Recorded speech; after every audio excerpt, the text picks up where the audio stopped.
Hello, everybody. I'm going to go ahead and start our meeting. We have quorum.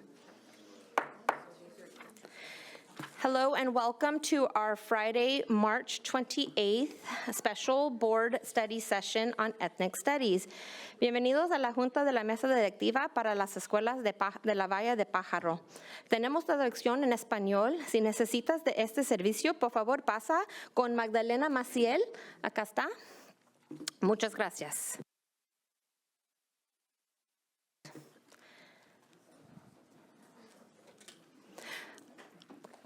If someone would like to speak to an item on the agenda, and tonight that would be item 3.1, please submit your card to Eva Randria. She'll be sitting down at this end before we start that item. I see a lot of new faces here tonight, so I want to take a moment to establish some ground rules. There are many differences of opinion, sometimes strong differences. Please give those speaking the same respect that you would like to receive when you are speaking.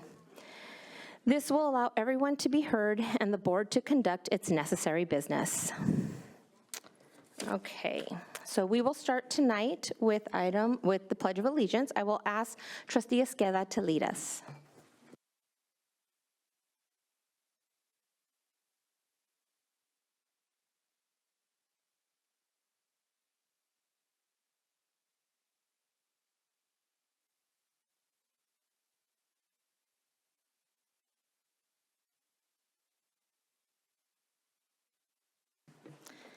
Thank you.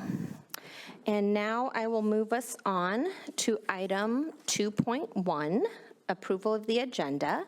Can I have a motion to approve the agenda, please? I move to approve the agenda. Second. Thank you. And I have a first and a second. All those in favor? Aye. Any opposed? Any abstaining? That passes 4-0-0-3. Okay, and now we will move on to public comment. Let me see. So for public comment, we will have 30 minutes, and we will give 2 minutes to each speaker. Right now, we don't have a timekeeper, so I will use my phone, and you'll hear my alarm go off. We do want to also, oh, okay, thank you.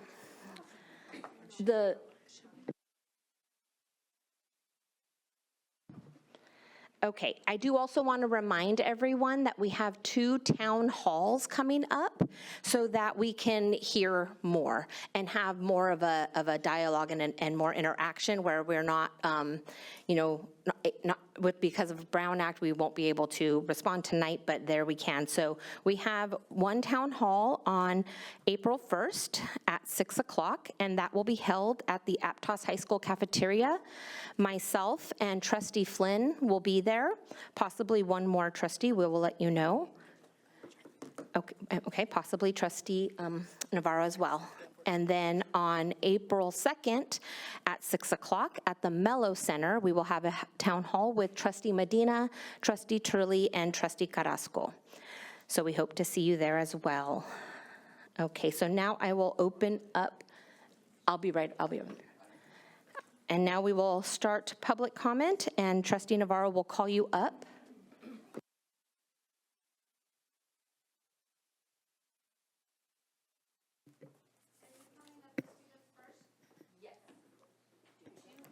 Mark, Excel, and Maximiliano. Ishel, sorry, thank you.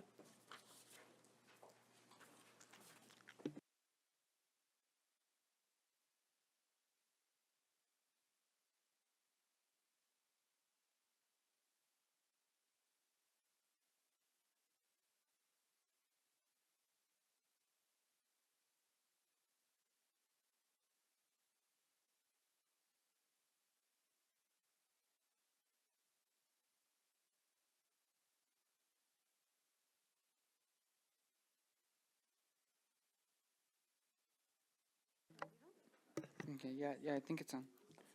All right. Hello, board. My name is Maximiliano Barraza Hernandez, and I am a sophomore at PV High. Before you begin, I want to remind the board why we fought so hard for CRE in the first place. Due to CRE, the field's ethnic studies framework was developed. I can feel this framework when I participate in my ethnic studies class. I've learned that I am free to stand up to authority, that I shouldn't let myself be pushed around, or that I shouldn't stay quiet for fear of being shunned. I've learned about my identity, my family history, and how important it is to be connected to your culture, which is one of the reasons why I've started to consume more media in Spanish. I've learned about the situations of many people affected by systems of oppression, and to have empathy for those people. But I've also learned that empathy and connecting with others is a powerful way to prevent those systems of oppression. I've been repeatedly told in the manner of a broken record that reading builds empathy and that one should try to read every day. I've learned that dreaming and hoping for the world to get better isn't pointless, and in fact, leaders should have a vision for what they want the world to be. I've learned the importance of showing solidarity or support to people or groups who are affected by systems of oppression, which is why I participated in the Ruby Bridges Walk to School. This was all possible because of the Fields framework enabled by the CRE contract and the willingness of experts like Alice and Tintiago Cubales to work with our community. I would not be here without them, and many more will not be here without CRE. Please consider your decision carefully. Thank you.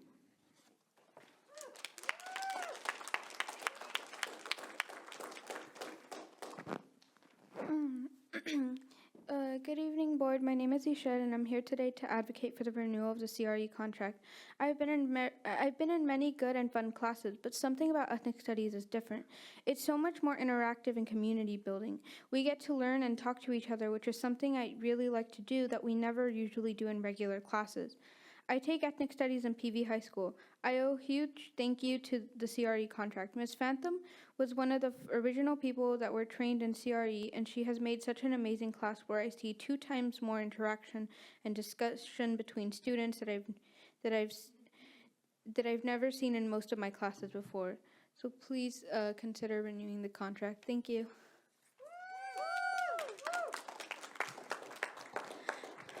Hello, board. My name is Mark Mendoza. When I started school, I was pretty naive. I didn't understand much. I was dismissive of creating connections or applying myself to school because all I needed to do was go to school and get home. But when I stepped into PV High, I was able to take a class called Ethnic Studies. In that class, I was pushed out of my comfort zone. I was scared. I didn't make connections well with others, but my teacher, Ms. Phantom, led me to success. I was a person that didn't really understand much things. I felt kind of like I couldn't create connections, and Phantom taught me how to create those connections to open up to people, especially as someone who dealt a lot with my mental health. I never understood why I dealt with it, why things happened to me, until Phantom taught me about traumas and other stuff. I started to learn more about my peers, more about myself. That helped me get out of my comfort zone. It helped me create connections with all these amazing peoples. That's why I'm here today, because ethnic studies led me to that success. And if you guys can't see that success, it's really like, why are you guys here? If you guys can't stand up with us, we need you guys to bring back CRE, because so many people, look at all these people here today, all these students that have fought for almost over a year, they've stand up to this because of ethnic studies. So you guys need to bring back CRE, please, for the community and for your students. Thank you.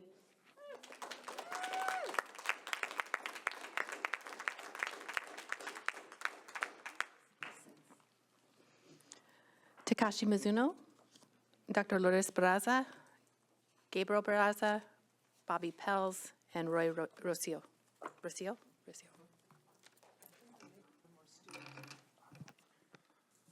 Good evening.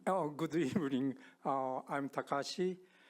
And as most of us know, California schools are required by law to teach and study California history from Californian Indian experiences and perspectives from the beginning of this year.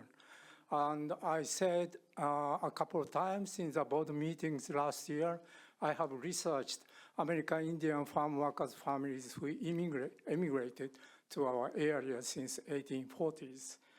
And there have been so many Chumash Indians in our area for the past 200 years. And they are from Santa Barbara area. And the Chumash Indians in Santa Barbara area revolted against Spanish and American rules in 1824. And I recently learned very interesting hypothesis about the cause of the revolt.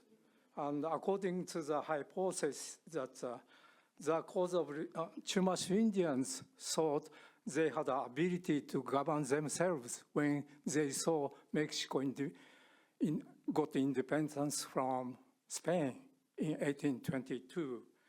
And the revolt was suppressed by the soldiers sent from Monterrey.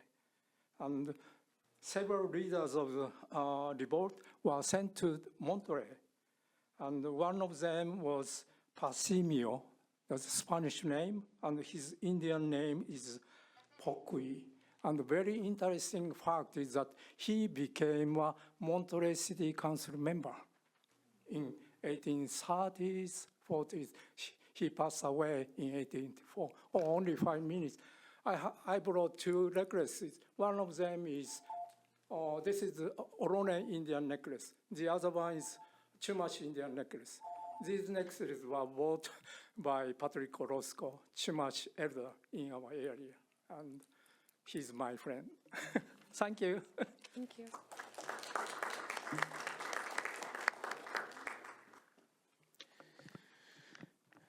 Good evening, board. My name is Gabriel Barraza, Area 5. And I am here to, I know that Claudia is going to give a presentation, and I've seen the presentation, and it's a wonderful, fair and balanced presentation. But I'm here to provide some education about ethnic studies. There's only one ethnic studies. There's real ethnic studies, and then there's multicultural education, which serves to preserve systems of power.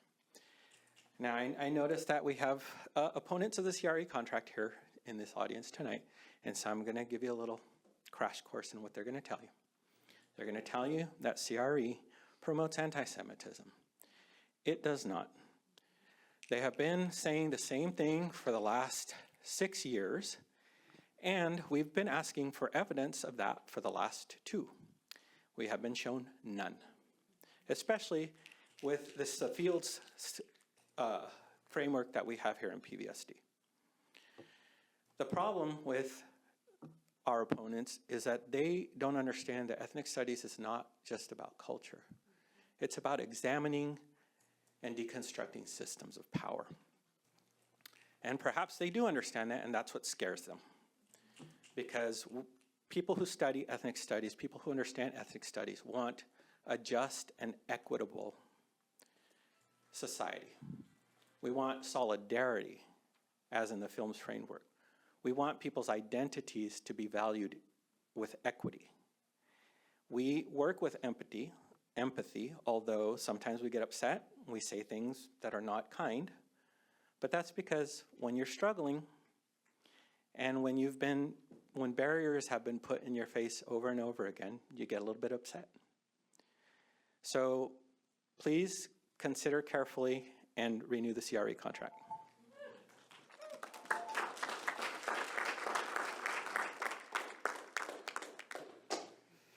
Okay, good evening, board. I'm Dr. Barraza, and I am here for the same reason. And I do want to iterate what my husband just said, that you know, it's been 2 years. We've been asking for evidence. Where is the evidence? And I think a lot of the times what we hear from the opposition is the criticism of Israel equates to anti-Semitism. It does not. It's like saying me criticizing the American government means that I am anti-American. It doesn't. You know, criticizing systems of powers, and a lot of the time, or the majority of the time, that is the government. The government is a system of power. And so, those are two different things. Another thing is that, I was just talking to Mr. Kaplan, who said it erases Jewish history. It does not. You know, there's a whole curriculum dedicated to anti-Semitism, which nobody disagrees should be included in a kid's education. No one has ever said, don't do that. Everybody is fine with it. It is there, it's a requirement. I talked to Dr. Navarro about this. It is a requirement. Kids are being taught that. There's no erasure. And the opposition oftentimes distorts the truth, doesn't provide evidence, and believes that just because they say it, it makes it fact. It does not. Let's hear the evidence. Show me where exactly it says that it's okay to discriminate against Jewish people. I have not seen that in any of the things my kids have studied. I have not seen anything that's anti-Semitic in any of the things my kids are learning. My kids are learning about empathy. My kids are learning about how to deconstruct systems of power. They're not this whole idea of like, oh, it's oppressor versus oppression. That has not even come up either. Again, that's another lie. Those are things that are not in the curriculum. Actually, it's not even a curriculum, it's a framework, which is another thing that they often distort. So whenever I hear anybody say, oh, you're teaching kids to be victim, you're telling the other kids to feel bad, that's not what it is. And if somebody's doing that, then that teacher needs to be spoken to, because that is not the curriculum. So don't mistake a whole curriculum for one teacher teaching what they're supposed to be teaching.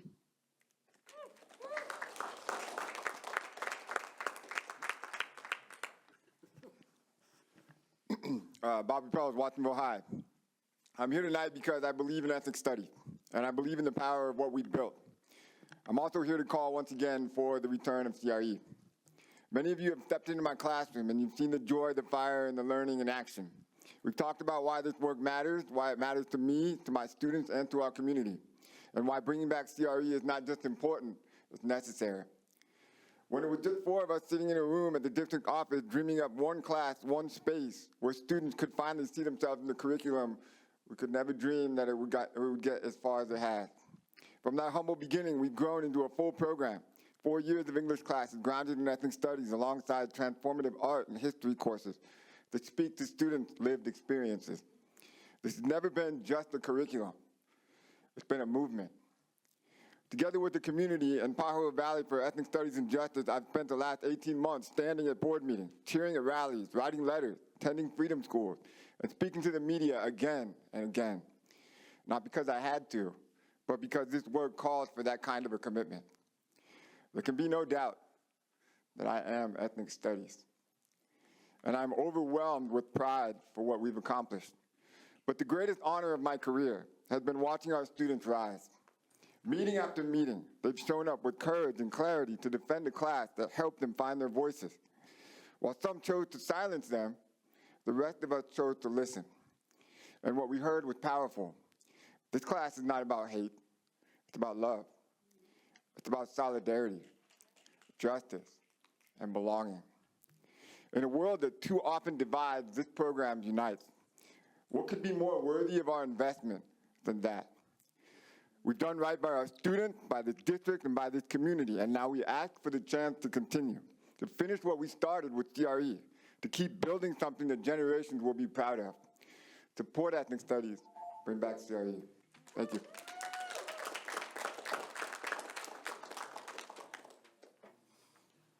Roy Recio, third-generation Filipino-American, born and raised down here at the Beach Road Labor Camp, and S. Olivia Barbie, she's our neighbor. She lives around the corner from us, class of '86.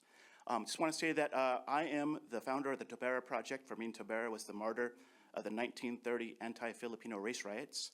Happened right here in Watsonville, happened right here at City Hall, where mobs of white men wanted to basically ostracize and violently attack Filipino farm workers because indeed they were working and they had money in their pockets during the Great Depression. And these are the stories I had to go learn about regarding the Watsonville 1930 anti-Filipino race riots. Pops came to Watsonville in 1928. I was born in '68, so therefore there are issues that are really unresolved and unstudied, but yet ethnic studies has the chance for us to really learn about these issues. For instance, anti-miscegenation laws, Asian alien land laws, and when Filipinos came here, they couldn't vote, they couldn't organize, they couldn't own land, they couldn't, organize labor, basically. They had to deal with what the white man wanted to give them, and thusly, tensions and racial strife arose during this race riot that nobody talks about. So ethnic studies, which I learned about later on in going to college, I sure didn't learn it in Ms. Thompson's history class in Watsonville High, and therefore I had to learn this history. And I think it's unfair that students today, like Maximiliano and Ishel, have to learn and go somewhere else to learn about people's history. And thusly, I created this project that really galvanizes our Filipino community. I'm sure you all have Filipino neighbors. You know their history. You have dinner at their house. You work with them, and they know our history too that needs to be fostered and maintained. Yet, ethnic studies is the avenue that really brings that to light. Our history, everyone's history, not just a small section of history. We look at issues that really caused the race riots. Why is there tension? Why is there racism? Why are there power structures? These are the things ethnic studies brings to light that young people can really understand and bring on to their carry on to their future lives. Thank you very much.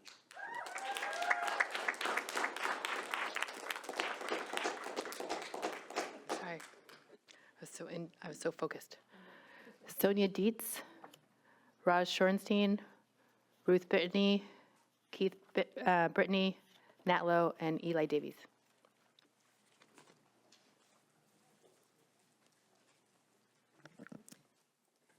Good evening. My name is Sonia Dietz, and I live in Pajaro Valley Unified School District area.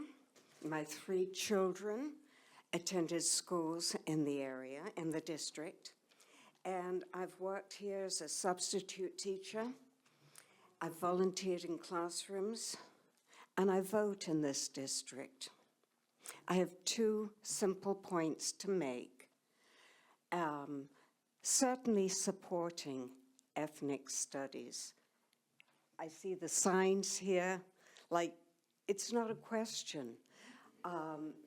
It's mandated by the state now that every school district has an ethnic studies program. My first point is the district's budget is under pressure. Many teachers and staff positions are being terminated, people are being laid off. The CRE curriculum is extremely expensive. A lot of money has already been spent. As I read through the packet for today, I saw $82,000 to be spent on this program. Scotts Valley and Santa Cruz districts have adopted ethnic studies programs without this type of expense. We can't afford it. The second point I'd like to make is Governor Newsom has called for ethnic studies courses that should enable students to learn their own stories. It's important. I belong to an ethnic and religious minority in this district. I'm a Jew. How can I be sure that my grandchildren attending these schools will feel safe in the environment, safe to tell their stories, and safe to celebrate their families' Thank you. heritage? Thank you. I just ask that everyone respect the 2 minutes so we can get as many speakers in as possible. Thank you. Thank you for listening.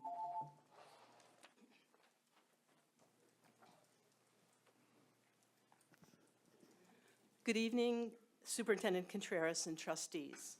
I am Roz Shorenstein here on behalf of my children and my grandchildren, all of whom are in this district.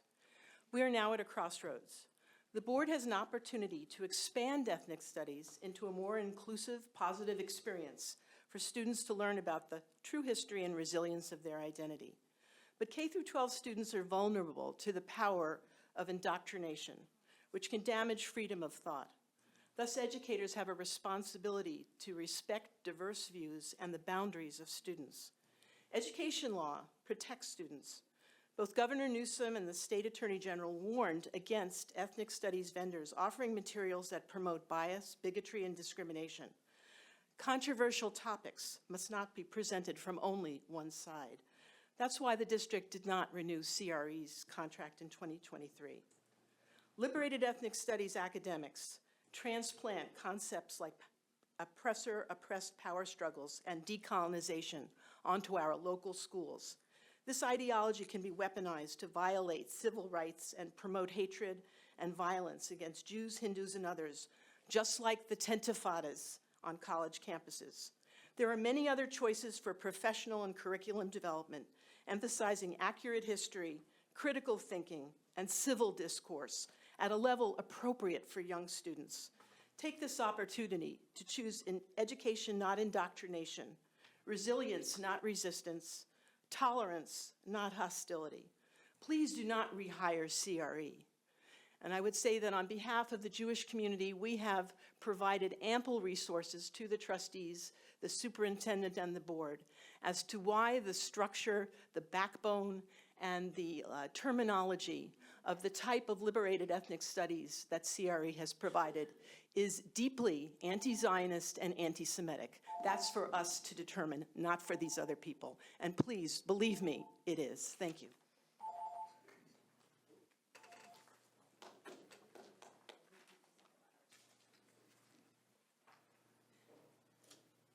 Good evening.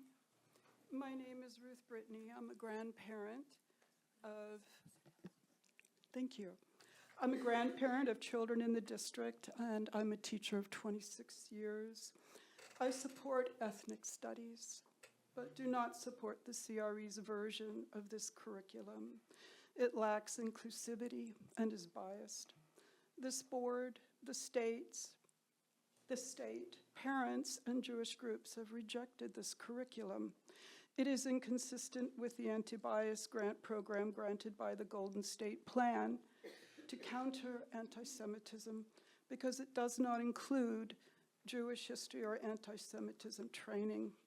It weaponizes and labels entire groups of people as oppressed or oppressors. It marginalizes Jewish students and fails to provide a balanced perspective on historical and contemporary issues. It includes content that portrays one-sided, complex, geopolitical issues, which promotes division between students rather than understanding. As a nation, we must educate children to better understand each other and be compassionate. The district's ethnic studies program needs to represent all marginalized communities inclusively, have their people's history accurately represented, and be welcoming for all academic students. I ask you to reject the proposed curriculum and adopt or develop an ethnic studies program that aligns with inclusivity, balance, honesty, and respect for all communities. A collaboration of diverse community members, including representatives from Jewish organizations, can help ensure that ethnic studies will be a comprehensive, fair exploration of histories and contributions. I thank you very much. Hi, my name is Keith, and I'm going to leave my last name out of it because what I'm going to say affects a family member of mine who works for this district. He was confronted with anti-Semitic slurs directed at him by another teacher. He reported that to the appropriate authorities. Nothing has been done. People who say that the anti-Semitism is just a figment of my imagination, I'm disgusted at you because it's not true. I'm hoping very much that that kind of behavior is anathema to PVUSD. I was a student assistance counselor here for 3 years. My grandchildren and my children work in this district.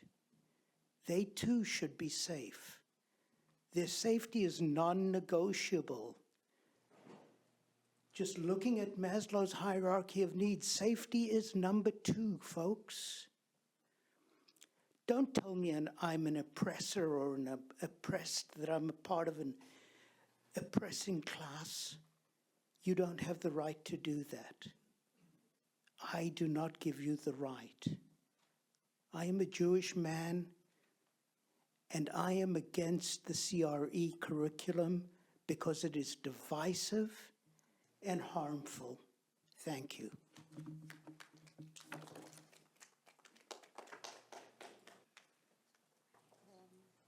I think I was supposed to have some slides up.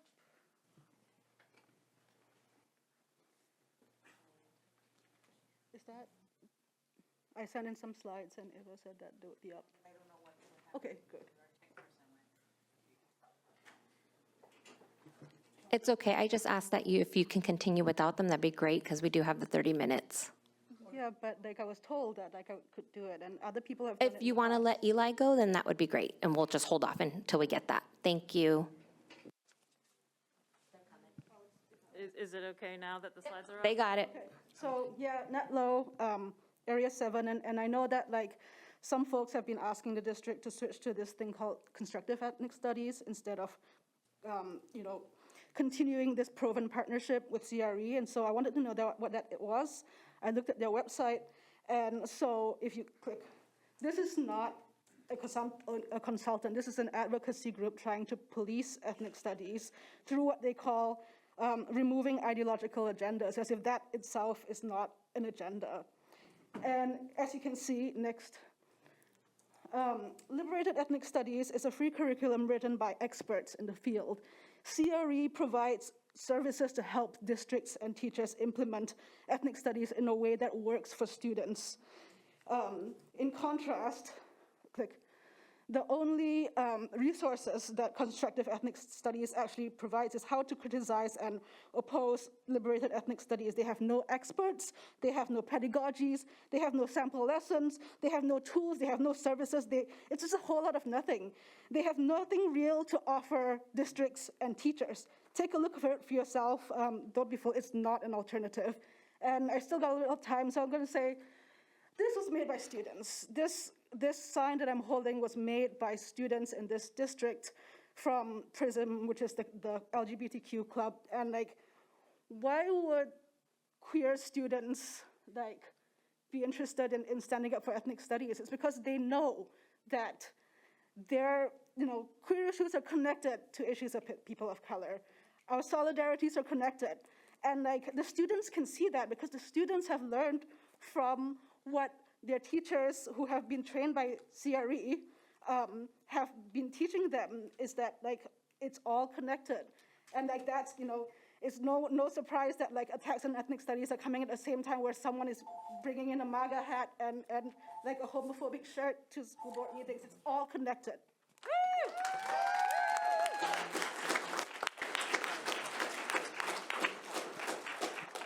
Eli, Area 7. I just want to bring out a little bit of an op-ed that Pajaro Valley for Ethnic Studies and Justice put out, and it's saying here, the stats say community members have made 301 public comments calling the board to renew the contract, and 123 of these are from PVSD students. So if this meeting is about catching everyone up to speed, which, great, we also need to see the history of advocacy that has been happening in these rooms. I also kind of want to address, we've heard the word indoctrination, and I would say that racism is indoctrination. Racism indoctrinates people into accepting white supremacy and oppression. I think it's kind of bananas that people are trying to say oppression doesn't exist while we have Trump in office sending people out of the country with no process. I also want to say I heard like a scoff in the room when Bobby, a white teacher of ethnic studies, said that love was in the curriculum. And I think that the student experiences speak for themselves. The Fields framework speaks for itself. And not to put comments before the presentation, but it's my understanding that the presentation seems to suggest that there's 180,000 in grants for this. I could be wrong. Let's see what the presentations say. But if there's a grant that has to be used for this particular thing, and there are experts that can teach this particular thing, let's use the grant for this thing. I'm an ethnic studies major at CSUMB. They don't ask you like, hey, for your ethnic studies major, do you want the liberated major or do you want the holistic, constructive, inclusive, there's just the one.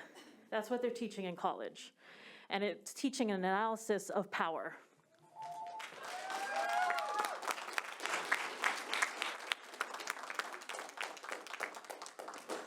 Omar Diegues, Doug Kaplan, Karina Vasseur, Chris Webb, Malia Simon Reynolds.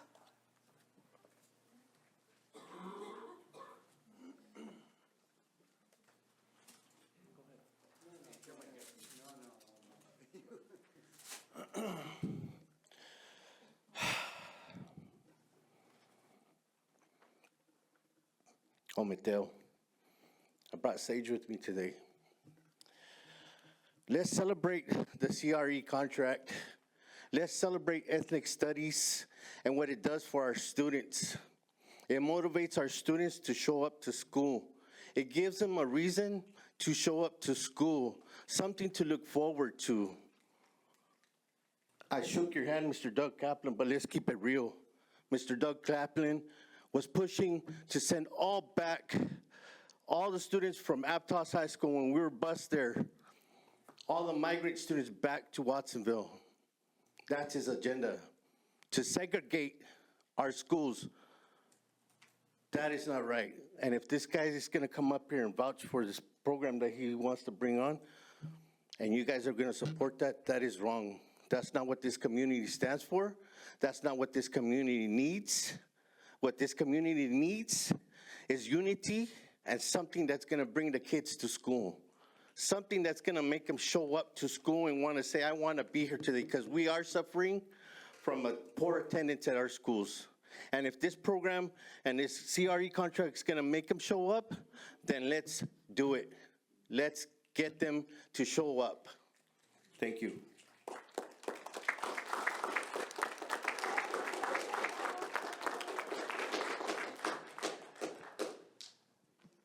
Oh, it was so many decades ago when I was sitting in your seat and Omar was here as the student body president of Aptos High School. And now all these years later, we find ourselves both on this side of the podium. Omar and I have had many, many discussions about what he just said.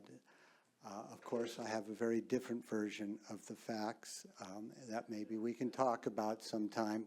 What hurt Trustee Medina, who I don't see sitting there, was when I saw you nodding when he repeated what I consider quite a slur, but that's for later. What I wanted to say tonight is that tonight is an opportunity to learn how others teach ethnic studies.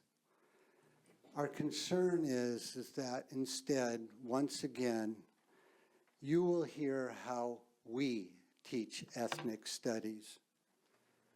So how can you chart a course forward for this district if you do not know your options? How can you hold town halls where you ask people for their preferences when you haven't offered them choices? For these reasons, and certainly before you hire or rehire or don't hire a consultant, you need a comprehensive, impartial presentation of the many different ways that we can teach ethnic studies. I have 12 seconds left to evidence about why the curriculum is anti-Semitic. You have that evidence. A letter from the rabbis of Santa Cruz County, the Simon Wiesenthal Center, and a beautiful presentation made to Ms. Manharis by our own rabbi, and I appreciate it. I know you've read it. Thank you for taking it into consideration.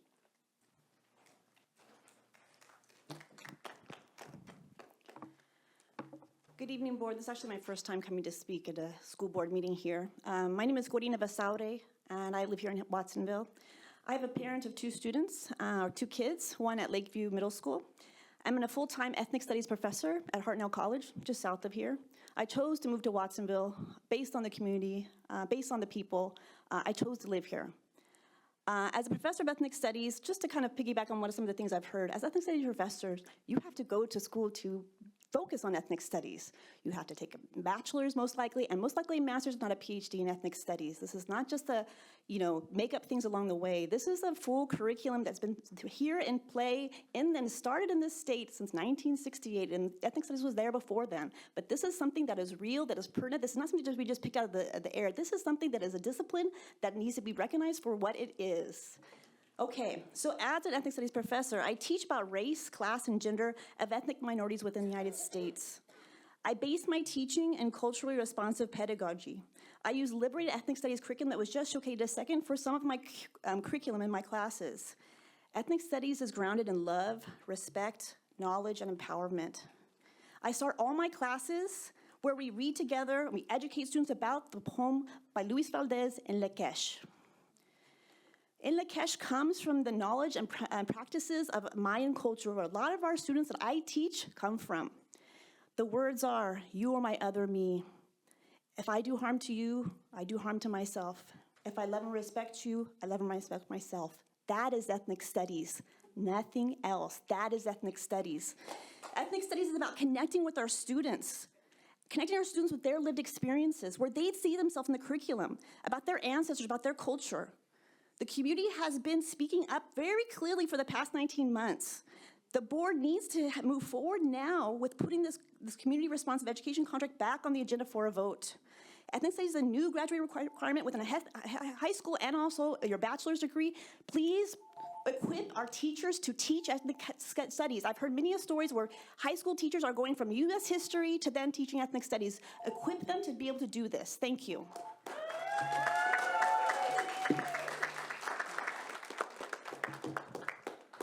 Good evening, board. My name is Malaya Simon Reynolds. I'm a PhD student studying ethnic studies at UCSC, and I'm a leader of the Watsonville is in the Heart project, which amplifies Pajaro Valley Filipino-American history through partnership with the Tabera Project and other partners here in Watsonville, including students and teachers at PVUSD. Over 5 years of working with folks here in Watsonville, it has been really exciting to see members of the board and members of the city government uplift our project and other projects about local history, but our work has always been rooted in community responsive ethnic studies pedagogy. And at its heart, this is a teaching philosophy that's about engaging students in critical analysis in ways that are relevant to them and their communities. It is not about division and bigotry. Through CRE, students are empowered by learning about themselves and have been brought together in solidarity. And importantly, as the last speaker said, they are prepared to be successful in college-level classes. This pedagogy, this curriculum is what students are asked to engage with in college. So they need to be prepared for that in high school. So like other folks here tonight, I urge you to listen to the students who have been coming out here and making their voices heard for over a year, and support ethnic studies and bring back CRE. Thank you.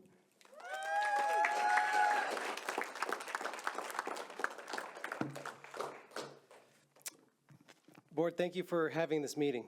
You have the potential to be orders of magnitude better than the previous board, whose misconduct brought us here. In this dark time where lawful members of our society are being detained without due process and held in terrible conditions just for advocating for the right to life for fellow members of our society, we need to be on the right side of history. Anti-CRE critics here have not had the CRE training.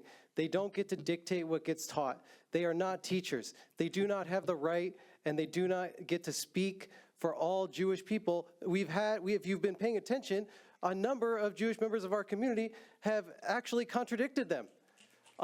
Also, if we're serious about the low enrollment, it makes no sense not to bring back CRE.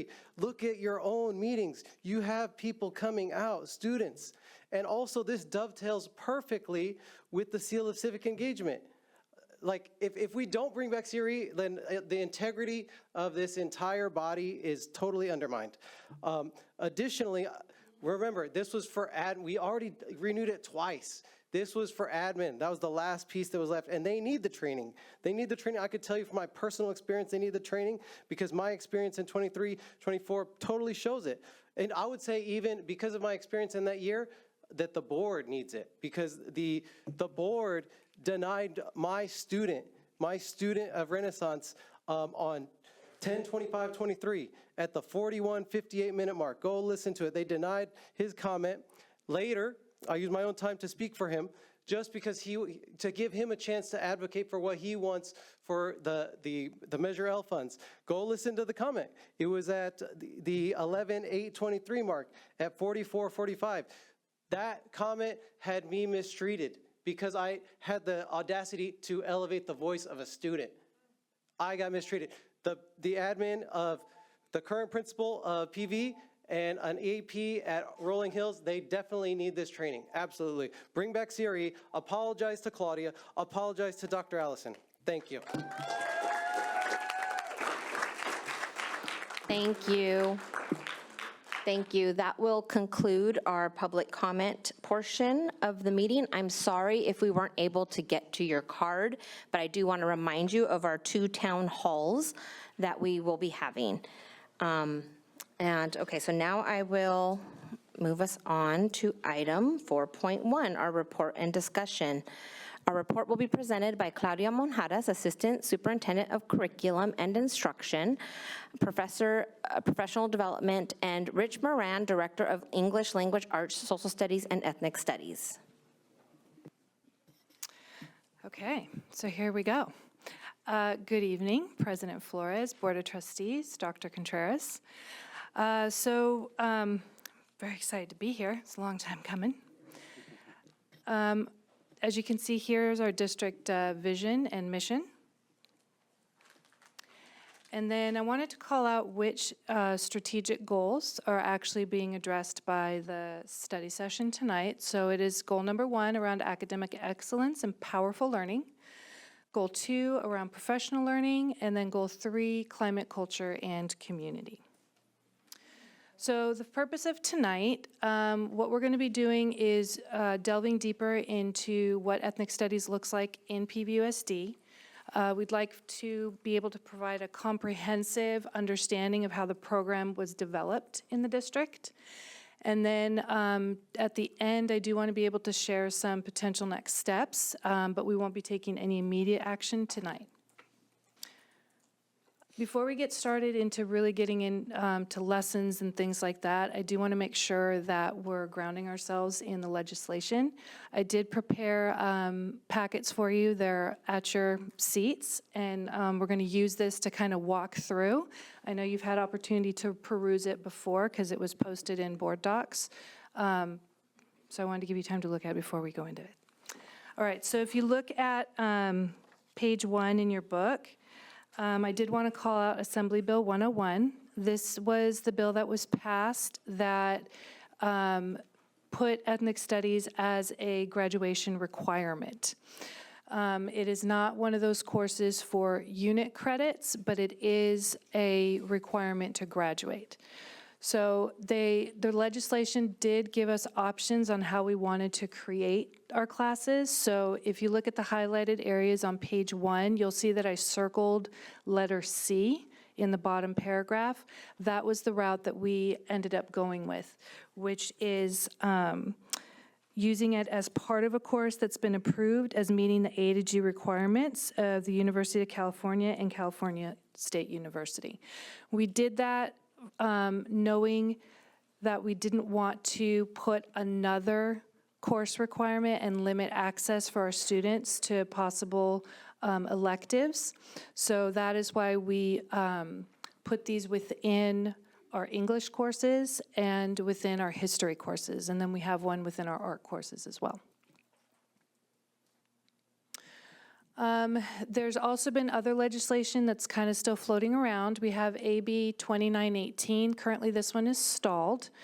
What this one is ensuring that the course instructional materials are developed in conjunction with specified stakeholders, including certificated teachers, classified public school staff, parents, and guardians of pupils. And I want to bring this one, call this one out, because when we get towards the end, I'll be referencing back as to why I wanted to point to this one. The other one is AB 1468.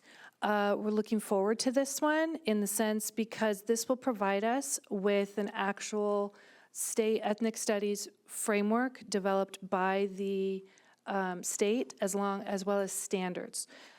We have all of our other content areas have frameworks and standards. This is not one. So that I think would also assist with providing guidance as we move forward in building our program. Okay, so let's do a little timeline jump here. I'm going to do a little capsule. We're going to go back to 2017-18. This is where we put a small group of ethnic studies, potential ethnic studies teachers together. First, we had a very small group. There were 3 teachers, eventually brought on 4, and it was with our former assistant superintendent for ed services. I was brought in about 6 or 8 months after the process had started. So they had already gotten a lot of work done by the time I jumped into it. And then in 2018-19, this is where we actually implemented our first course. And at the time, it was just called Ethnic Studies. That's all it was, very simple. This is also when we started really looking at addressing resolutions that we had not had prior in the district that we wanted to make sure aligned with our vision as a district at the time and also the message that we were sending in ethnic studies. So we wanted to make sure our resolutions were aligning. 2019 and 2020, we actually we developed ethnic studies literature, well, it should be ethnic literature and studies, sorry. I was going really wonky there with the studies word. But anyways, it's a level 2 class. And that one actually went for board approval at that time, so we were able to start that. We had enough kids who were really wanting to continue in more than just the one ethnic studies class, so that's why we developed a continuation one. The first class that came out, it was open to freshmen and sophomores. So when they were put into play, when the course was implemented at the sites, at the high school level, we had some that were housing freshmen and sophomores in the same course, and then some that were separating, like they had enough kids sign up to where it was just like a freshman level and then a sophomore class, but it was still under the same English unit credits. So with the information that we collect from our students at the end of every year, we give them all a survey. It's just part of our process every year. We get feedback from them on the text that we use. We get suggestions from them on what are some texts that they would recommend, because as you go through these, you'll see kids really start to get interested in learning more. And so a lot of them will do their own learning and research. So we always like to get that. And then we get feedback on the lessons that they had. So during those surveys, that's where we were able to get the information and the desire from them to create a second level course. And that was for juniors and seniors. COVID came along. Good old COVID. So between the end of the 1920 school year and the 2021 school year, we realized that we were really getting a lot of requests from kids to develop the program even further than it was. So that was at the point where we were starting to work more with the county office. They were getting questions and requests from other school districts as well. And in that, our former superintendent of ed services was working with the county office at the time and looking into different organizations that we could partner with to help develop a pedagogy for our teachers as we move through and build our classes, because we didn't want to, we wanted to have alignment with the courses. We didn't want it to be well, in this class this happens, in this class this happens. So we wanted to be able to make sure that everything was aligned. So at that point, we were able to bring it to board. We brought the actual official graduation requirement to the board, because up until that point, it had not been. This is where we actually brought the first CRE contract, and it was a joint contract. So if you look at, you guys have a tab on there that says CRE Year 1. So you'll notice on May 12th of 2021, that is when we brought our first contract forward. And again, it was a partnership between Santa Cruz County and the Community Responsive Education. So this was actually in our 4th year of ethnic studies. So I want to make sure folks understand that we had already started this process and developed courses prior to CRE coming in.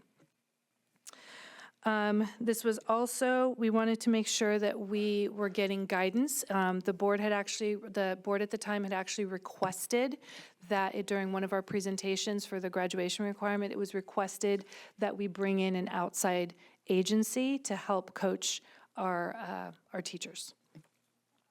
So if you turn to page 10, you'll see the highlighted area right there. Out of that whole entire $82,000 contract, only $49,000 that year was paid from PVUSD, because the rest of that was paid through the county, because those were county sessions. So out of the 4 sessions that you see, the orientation, the 5 county sessions, and then the lecture series, those 3 were actually paid for and run through Santa Cruz County Office of Ed. Ours is just the bottom one there. And then you'll see, let me go to this one, I'll come back. You can see they're listed what the objectives were for that first year. So we were looking at developing our ethnic studies vision, mission, and our statement of purpose. They were going to help us review and align our courses, looking at the type of units, the lessons, and any supplemental materials. We would do professional development around pedagogy. And we would do that through workshops with our teachers and doing it in a community of practice model, which means we pull the teachers together. They're usually a full day at a time. We do it several times over the course of the year, but we pull them together and they collaborate and develop the units amongst themselves. We also had that year, CRE was meeting with our teachers after hours. It was very exhausting for them, but they all hung in there. They were major troopers doing this because they were teaching all day and then having to get online in the evenings every month to actually have the sessions with Allison and her team of teachers. Okay. I do want to go back. So I'm sure you've probably seen this one, but this slide does outline the things that we had already done before CRE came on. Okay. So just to give you some examples, because I know there's been questions as to what are the messages that have been given out from CRE. So the first year that we worked with them, these were our 3 basically guiding questions for her work and her team's work with our teachers. So what is ethnic studies to PVUSD? What do you want it to be, and what do we need to get there? So those were the 3 big questions, and out of that came our vision statement at the time. It has been since been revised because as our program has grown and we've learned more, we were able to revise our vision statement, which I'll be able to highlight in a few minutes. This was the original vision statement. So if you look at this one, it does say that our district's courses provide opportunities for students to learn from the knowledge and experience of people and communities of color, critique dominant power structures and narratives, witness themselves within a larger historical context, ultimately to move towards elimination of racism. These courses lead with love by honoring and valuing students, especially those who have been racially and culturally marginalized, encouraging collaboration and solidarity, and supporting positive change from the ground up. You'll see in there some of the key words: elimination of racism, honoring and valuing students, also collaboration, solidarity, and supporting positive change. Those were very key pieces that our teachers brought to the table when we created this first vision statement. This here is a summary, pretty much, of when they were when CRU was going through the sessions. These were areas that we covered. So how do we centralize context? equity-centered approach, students' lived experience in a community and the histories, using a vehicle for liberation, students' critical consciousness, transform climates, cultures, and curriculum, and prioritize youth wellness. And you'll see we'll come back to the wellness thing in a minute, but I did want to make sure that that was in there. One of the other things that teachers worked on that first year was in critical ethnography. This is one of the activities that was very important because it is around personal identity through each person's lived experiences. It is one of those, identity is one of the big areas that we do touch on in all of our ethnic studies classes. It's done differently, meaning like from different lenses, depending on whether it's an English class or a history class, and then also what level the class is. But it was very important for our teachers to go through this process. If they were going to have the conversation and do this work with the kids, they needed to do it themselves first.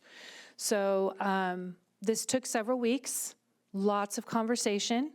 There were times where there were a lot of feelings in the room when people were going through this, because when you start to dig into yourself and look at your past experience and things, sometimes it can bring up emotions or memories and things. So one of the ways that Allison was able to help with this was, how do you have that conversation with students if it does bring up some strong emotions when they're doing projects like this?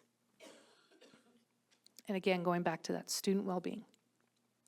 Okay, so we're going to jump to that other tab where it says CRE Year 2. So now we're going to fast forward to August 24th of 2022. This was when we brought our second CRE contract forward. The two main pieces here that we wanted to focus on was around a community responsive leadership circle.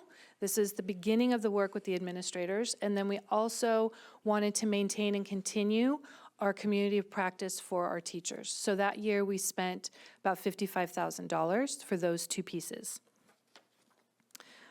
Within that contract, you'll see again that there is, if you turn to page 15, you'll see there's offering number 1. That's the Community Responsive Leadership Circle. There were 5 sessions there. And during that time, we brought them in, CRE came into our principal meetings 5 times out of the year. And we started to lay the groundwork that we had done with teachers their first year. So we were like, a year behind with our administrators on that. And then you'll see on page 16, it does highlight the teacher community of practice. And you'll see on your, let me jump ahead. You'll see on there, it does list the things that we focused on, which was building out that scope and sequence for all of our courses. Because again, while this is happening, we're continuing to build out. Eventually we have, we start with world history, right? We add US history. We get into the most recent one, which is an Ethnic Lit and Studies 3. So as we're building this, we wanted to make sure that we're getting guidance on how are we developing the courses from freshman year to sophomore year. Again, trying to meet the needs of kids. There was a lot of pressure, including from my own, to get more classes going all the way through their senior year to have access and continue. Because we had some kids that were taking, like the first or second levels, and then they're juniors and seniors, and they're like, I don't want to go back to a traditional English class. I want to keep going through this. So we wanted to make sure we were meeting their request as well. So that's why the scope and sequence across the courses was really important. We also had a lot of support from CRE around maintaining the rigor of the classes. So that's why you'll notice when Mr. Moran goes to talk about the actual courses we have, you'll see that some of them are actually honors courses. And that came because, again, listening to students, I want to be in an honors class, I want to get those grade bumps, but we need to be able to provide those options for our students. So that's where we were able to get our courses approved through the UC portal as honors courses to maintain that.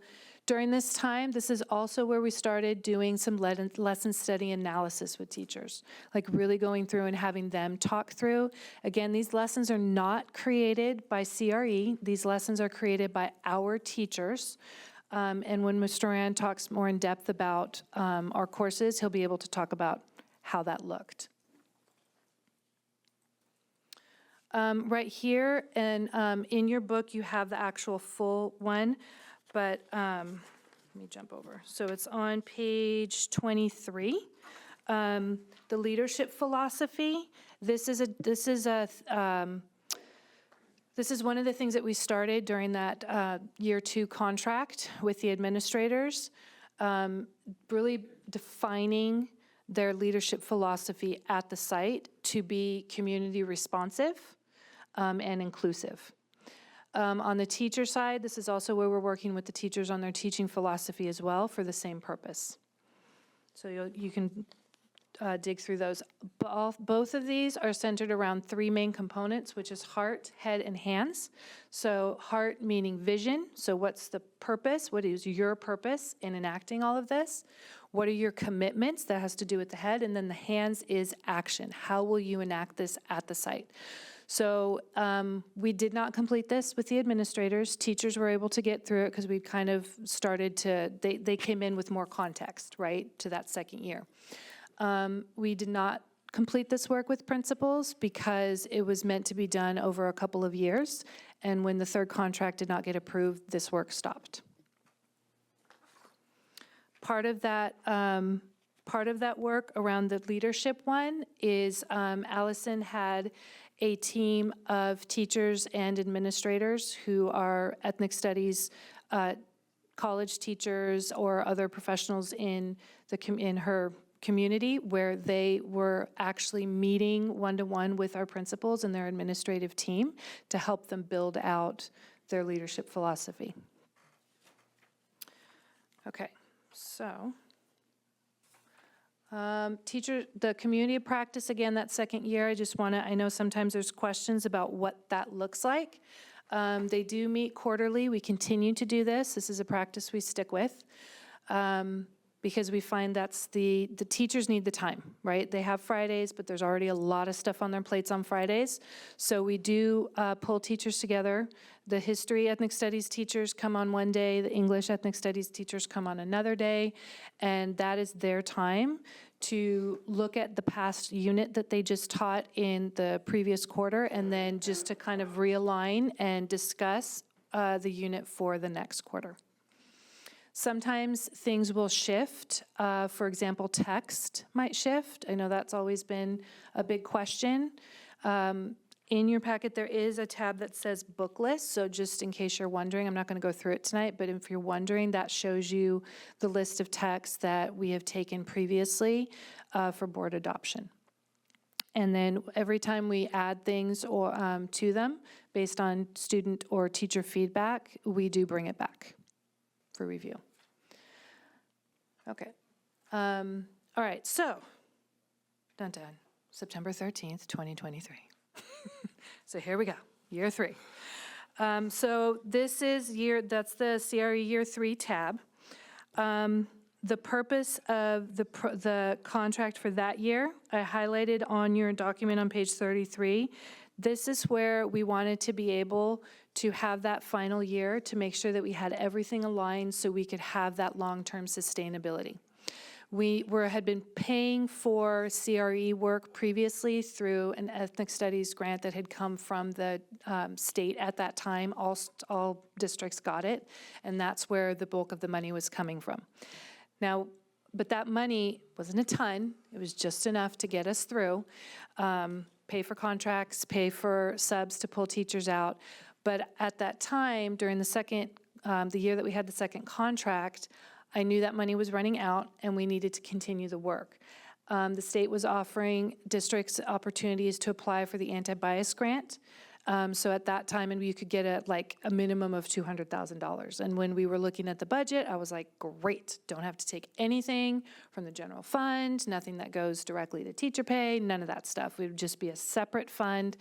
That's what we could use to pay for contracts. We could use that to pay for the field trips that we had been talking about. This is what we used to pay buy our books, all of this stuff. So we did get approved. We did get the $200,000. And so that would have been the funding source for the year 3 contract. Part of that sustainability piece that we needed was, and this is where we got a lot of feedback from our ethnic studies teachers, because, you know, as much as we try and retain, we know that life happens and sometimes teachers move, right? And then we have to find a new teacher to teach ethnic studies. And we know that not everybody is comfortable with that. No judgment, it's just not everybody's comfortable with it, and that's fine. But those who want to go down that road, we need to be able to provide them with the support and the training that they need so that they don't put themselves in a pickle in any way, and that we're all aligned pedagogically in the district and they understand how the courses work. So we had conversations with the teachers and with Allison around how do we as a district be able to put a professional development series together for our teachers in-house, that when we have a new teacher who's going to be teaching an ethnic studies course, we can do that in-house training with them and have them ready to teach. Greg here was Mr. Ford. He was actually one of our teachers that came in when we started to do this work with Allison. So he got to sit with me one summer. And we worked together and started to do the beginnings of it. But again, it was just the beginnings. It was supposed to continue through the school year, and CRE was going to continue to help us build that out. But with the ending of the contract, we were not able to finish that work, and we still have not. If you look at page 35, under offering number 1, it says Ethnic Studies Framework Development, and you'll see multiple bullets there. I did circle, or I think I highlighted on your guys's. I highlighted 2 of those bullets because those are the only 2 things that we were able to get done, which was the vision and then the pedagogical commitments, which are the pieces that you've heard many people reference during public comment and everything else. So this is where we get into the meat, right? This is our framework. So let's jump to page 39. It should look like this. That's the first document. I printed the whole thing out because this is actually an electronic live document for our teachers to have access to, so there's lots of links. But, so I printed everything out so that you could see it. And there's that table of contents there, which shows you all the different sections of it. We'll see as we're perusing through that there are going to be some areas that are empty. And again, that's because we weren't able to really finish that work. So if you go to page 40, this is our current vision statement. The vision of Ethnic Studies in Pajaro Valley Unified School District is to provide rich learning that centers experiences, stories, and knowledge of ethnic studies groups, while also shaping a lens to understand and critique dominant power structures, ultimately to eliminate racism and intersectional forms of oppression. Ethnic Studies will provide a culturally and community responsive education that values the fields in and of Pajaro Valley. When this framework was developed, it was not here's an idea from CRE. They did not have anything pre-built for us. This was literally done in conjunction. She had guiding questions, but she did not provide answers. So that's how this framework was developed. She did, the reason, with some of those guiding questions, then brought forth the column for student outcomes versus pedagogical commitments. You'll see that there. Because we wanted everyone to understand that there's more than one player in the classroom, right? It's not just what do we need kids to do, but it's also the adults in the situation. How are the adults supporting those student outcomes, and what are they committing to? The words that we chose, there was brainstorming, and then we landed on freedom, identity, empathy, literacy, dreams, and solidarity. Then we got to play with, does it form anything, right? Because people remember things better if you have the little acronyms. So, shockingly, and not on purpose, we were able to spell the word fields, which we were like, it's meant to be, right? Because it works perfectly with PVUSD and our agricultural area. So we were very excited about that. Then we went through and defined what each of those values is, and then had to go through, and we started with student outcomes, and then had the discussion around, okay, for each of these student outcomes, what do the adults need to do to help that happen? And then if you keep scrolling, so let's go to page 42 here. This will actually line out, and we do update these. Like I said, this is a living document. This is meant to be our teacher-facing document. There, got it out. And also for our district level folks so that we know who's where, what classes, all of that stuff. So it does, the two right-hand columns do get updated as we go. And then this does have our course titles, our course numbers. Well, it's not a course number, but it's the course code. And then it has the course with the description, and these descriptions are available on our website. They're available through the UC portal. It comes directly from the courses that we submitted in the portal. And then let's jump to, so you'll see all the different ones. Rich, I'm going to let you go, when you're doing yours, highlight the foundations one. Yeah. Okay, because I want to make sure I'm not the only one talking today. All right, and then if you look at the bottom of page 45, these are the offerings by grade level. So with each year that went on, like I said before, we're getting input from students, we're getting input from teachers, and working to make sure that there's numerous entry points for students to be able to access ethnic studies to fulfill that graduation requirement. So you'll see at the bottom of 45, through English, we have Ethnic Lit and Studies 1. This was 23-24, and I'll point out the changes that we had before. So originally it was just Ethnic Lit 1 and then Ethnic Literature 2 in English. If you turn to page 46, we did have Ethnic Lit 3. That was also an honors one, but you needed to take ELS 2 to get into ELS 3 because of the level of work. History, we had 2 courses last year, and then you can see that Art 1 is an entry point for students grades 9 through 12. Okay, so we found that if you look at the English standards, and I'm going to call it English because it's the more complicated out of all of the 3 contents when we were developing the classes.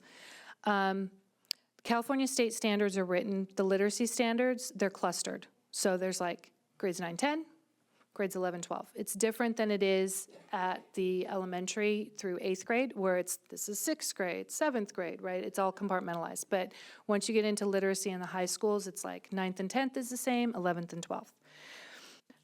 But again, because of need and request, we realized, and the standards, we realized we could do better. And so that's where we had teachers come together, and we broke Ethnic Literature 1 into 2 separate courses because there was a lot going on in that beginner class. So we were able to, if you look at where it says 2024, we were able to create 1A and 1B. And the reason they were coded that way is because they did not have prerequisites. So students were able to enter. If they took 1A, they were still eligible to take 1B because the courses are aligned across the big themes by quarter, but the work is different from 1A to 1B. So they could still take it, and then they would continue on into Ethnic Lit 2 if they wanted. They did need to take a prerequisite, which could be ELS 1, or it could be World History, or it could be Art History, because all of the classes do have those similar theme alignments by quarter. As we go into 2025, Mr. Moran has already submitted into UC portal. We got approval. We're going to be renaming yet again. So Ethnic Lit 1A will now be 1, and Ethnic Lit 1B is now going to be 2, and we've realigned everything, so now we have 1, 2, 3, 4. Courses haven't changed. We just redid the numbers to have it make more sense for everybody involved. Kids, families, counselors, the whole system. So now it just makes more sense for them. And then I'll have Mr. Moran will talk a little bit more about the foundations of ethnic studies. That's on the 2025 one on page 47. That's a new course as well. Okay, and then, like I said, I did print out the whole thing because I wanted you guys to see how much is involved in putting a course together. So from pages 48 to 51, you'll see all of the things that we've been trying to work on and really, again, make sure that they're cleaned up and there's no ifs, ands, ors on how we're doing things. Okay. And then the piece that I wanted to point out here, if you go to page 52, this was the ethnic studies teacher development. This was kind of an outline of where we wanted to go. You can see the extensiveness of the type of training that we would need to do with our teachers. And again, we got stalled on that. So that's not, it's not something that we've been able to really build out, but it's something we would hope to be able to get to. Okay, so now I'm going to pass it on down to Mr. Moran. This one on the bottom, push the bottom arrow to make it go forward. It's reversed. Right? Turn your mic. Turn your mic on. There's only one button. Try that again. Good evening, President Flores, trustees, Dr. Contreras. Thank you for putting this together. Just really quickly, since we're on a roll, we'll talk a little bit about the foundations course before I jump in, and there'll be some parallels between what I'm going to say and the course creation. Really, the foundations course came along because we realized we were going to have a need for a semester-long course. So we wanted to make sure we put it in place. So we were able to model the course after a course we found in UC Portal, which is a great place to start. But as you've been hearing a bit from Ms. Monjaras, the magic is really when you get our staff involved. So one of our coaches for the content area agreed that we'd look at the model course. They would look at the components of the course, bolster it, and support any teacher that needed to jump in.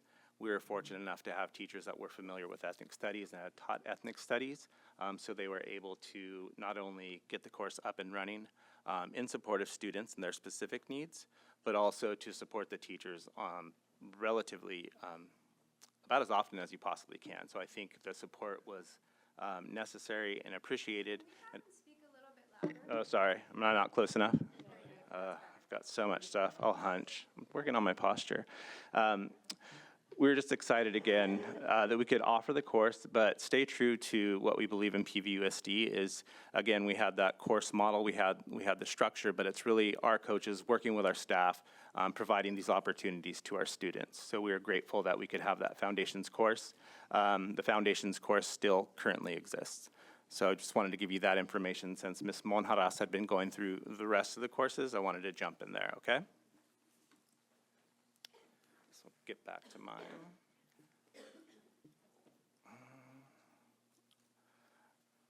There we go. So again, you're familiar now with our vision. So I wanted to just add that. These are our guiding documents. So it's our framework and guiding documents. And part of the framework includes our curriculum inventory, our studies, ethnic studies curriculum, PD, and goals. And there's more to it, but I wanted to make sure you saw that it was anchored in the information you'd already had. You've kind of reviewed it, but I did want to point it out just as a reminder. The acronym fields, those are our values. And with each of those values, we have an associated student outcome. I know Ms. Monjaras touched on that briefly, but I wanted to put it up on the screen and I wanted to put it up there as large as I could. And I decided to choose empathy, which again, I think I've been fortunate in the choice because that's been a topic tonight. So the student outcomes for empathy, students will feel connected to all relations, especially those more vulnerable than themselves, and exercise personal and social responsibility towards ending racism and intersectional forms of oppression. And along with our outcomes for students, we have our commitments for educators. So we'll hold space and show empathy towards students and their communities as a model of social and personal responsibility. So again, for each of our values, you'll see a student outcome and a pedagogical commitment. But again, I chose empathy to highlight this evening.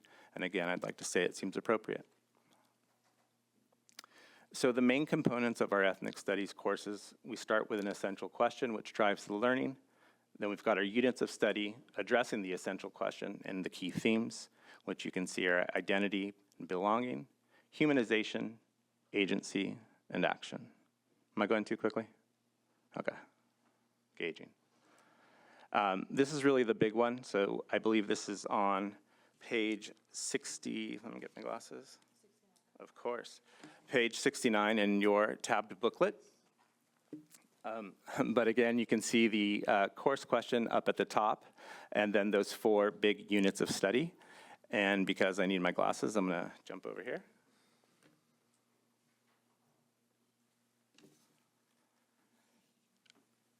So again, what I wanted to point out is this structure was developed in collaboration with Pajaro Valley Unified School District teachers and with CRE, but it's only the structure.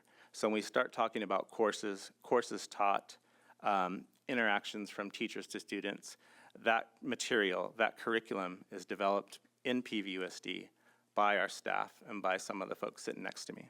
So I really wanted to point that out, that again, I'm late to this game, so I haven't, I wasn't here during the building, and I'm still learning some of the history of ethnic studies, but I have been privileged enough to sit in the room during these collaborations, have conversations with the instructors as they're building this curriculum, and I've been more than privileged to sit in classrooms and see the impact it has on students. And again, empathy is a great value to choose this evening because I've seen that demonstrated by our students, and I've definitely seen our instructors hold space for it.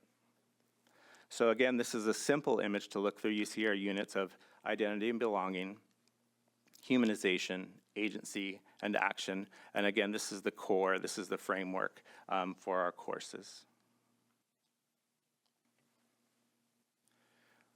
Again, just a reminder of our process. So course development, curriculum development, and collaboration. So our instructors, again, as mentioned, they get together, we pull them out about, I think it's 4 times a year, for their community of practice. And I have had the privilege to participate in those. I haven't done the best job, I think. I'd like to participate more, actually.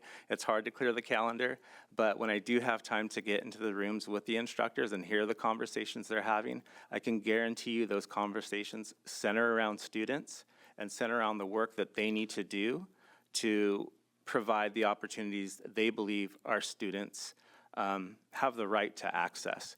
So again, those conversations focus on curriculum, focus on pedagogy, but always, what is the outcome for the kiddo? What experience is this going to provide, create for them? And then, most importantly, how can we improve? So you can see a portion of the meetings, they include community circles and check-ins. They share resources, instructional strategies, upcoming events, professional learning opportunities. Work time to create and refine common assessments, review student work to inform instructional practices.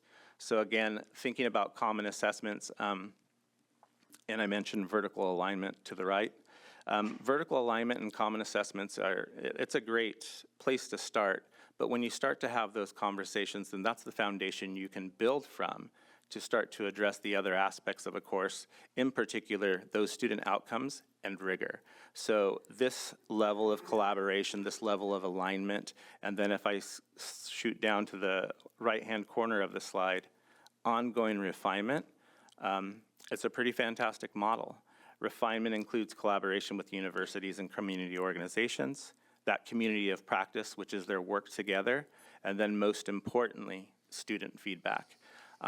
Although I've been privy to some of the student feedback, I've been most privileged, again, to be in the classrooms, to be able to talk with students, ask questions of those students, and the feedback is similar to the feedback you see maybe here at these board meetings.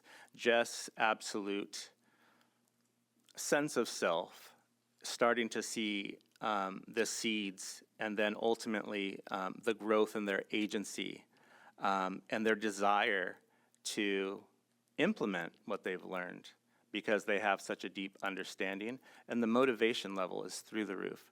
So again, I haven't been here the whole time. I haven't been part of the history. I plan to be, but just my limited time here working with this staff and seeing the impact on these students has been fantastic for me. And of course, as I sit in the classroom and I consider things like identity and agency, one can't help but to think about one's own identity and one's own history and maybe what one's experiences have led one to do. At this point, I have the privilege to introduce one of our instructors. It's Mr. Greg Ford, and he'll go ahead and take you through and share some of the curriculum that has been developed through this community of practice. Thank you.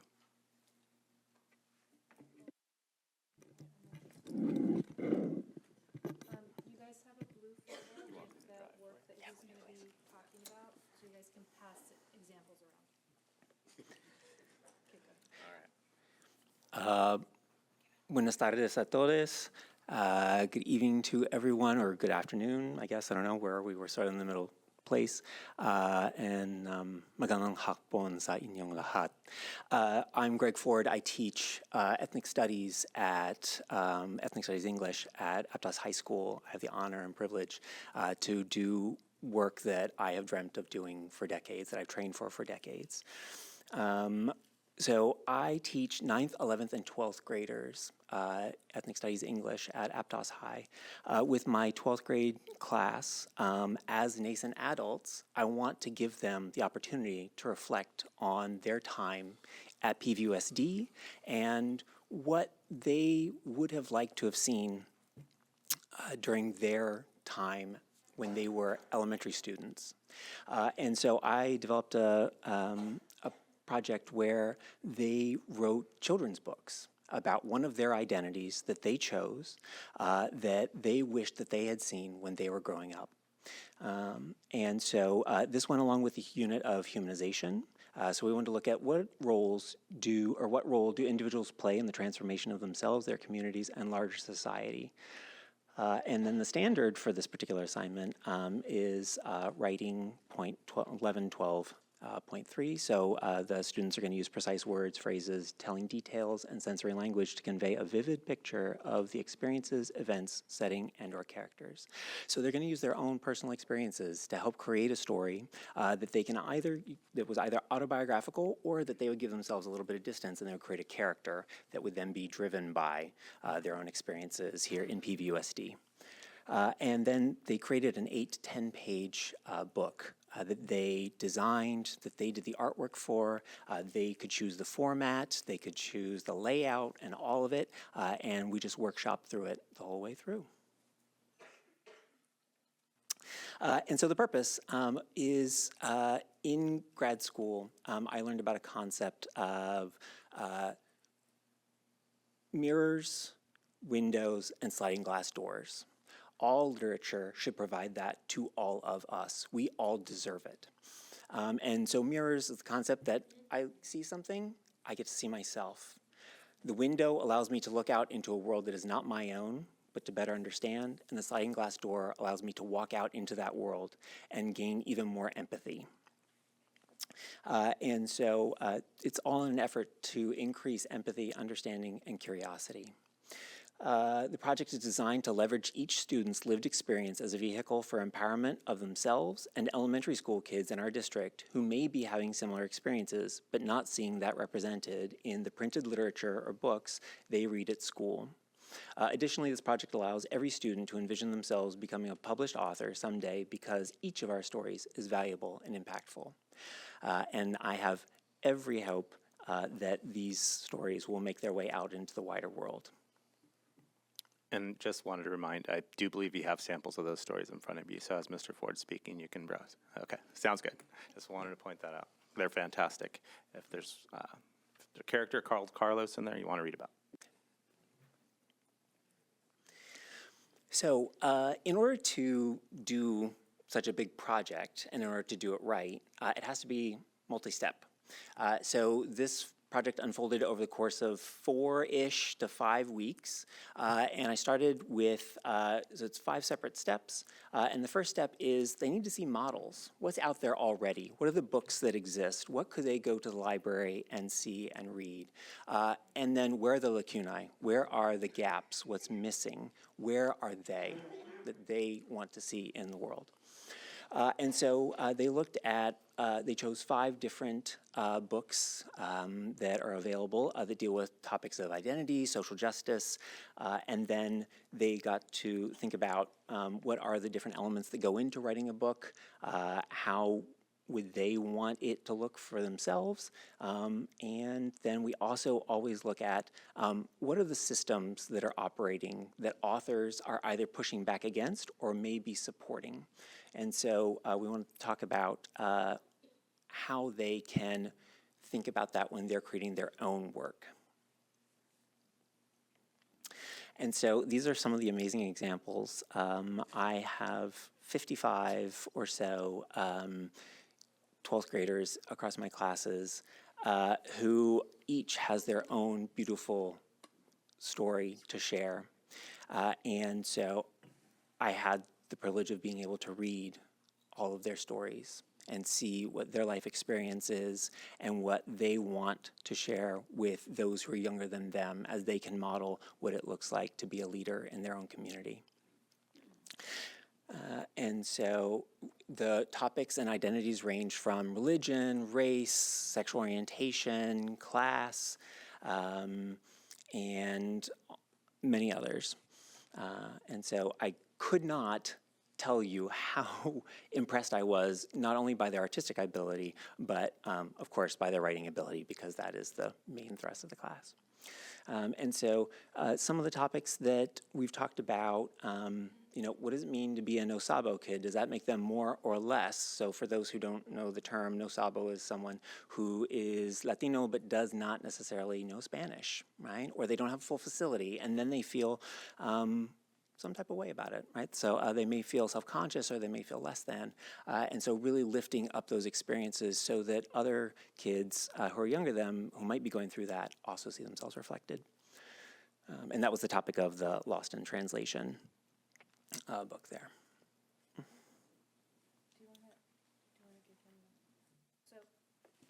Sorry. Okay, so we also have Mr. Sandino here. Everybody knows him by Sandino. He's going to speak to, so Greg is in one of our English departments, but we wanted to make sure we had history representation as well. So he's here to talk about from his lens.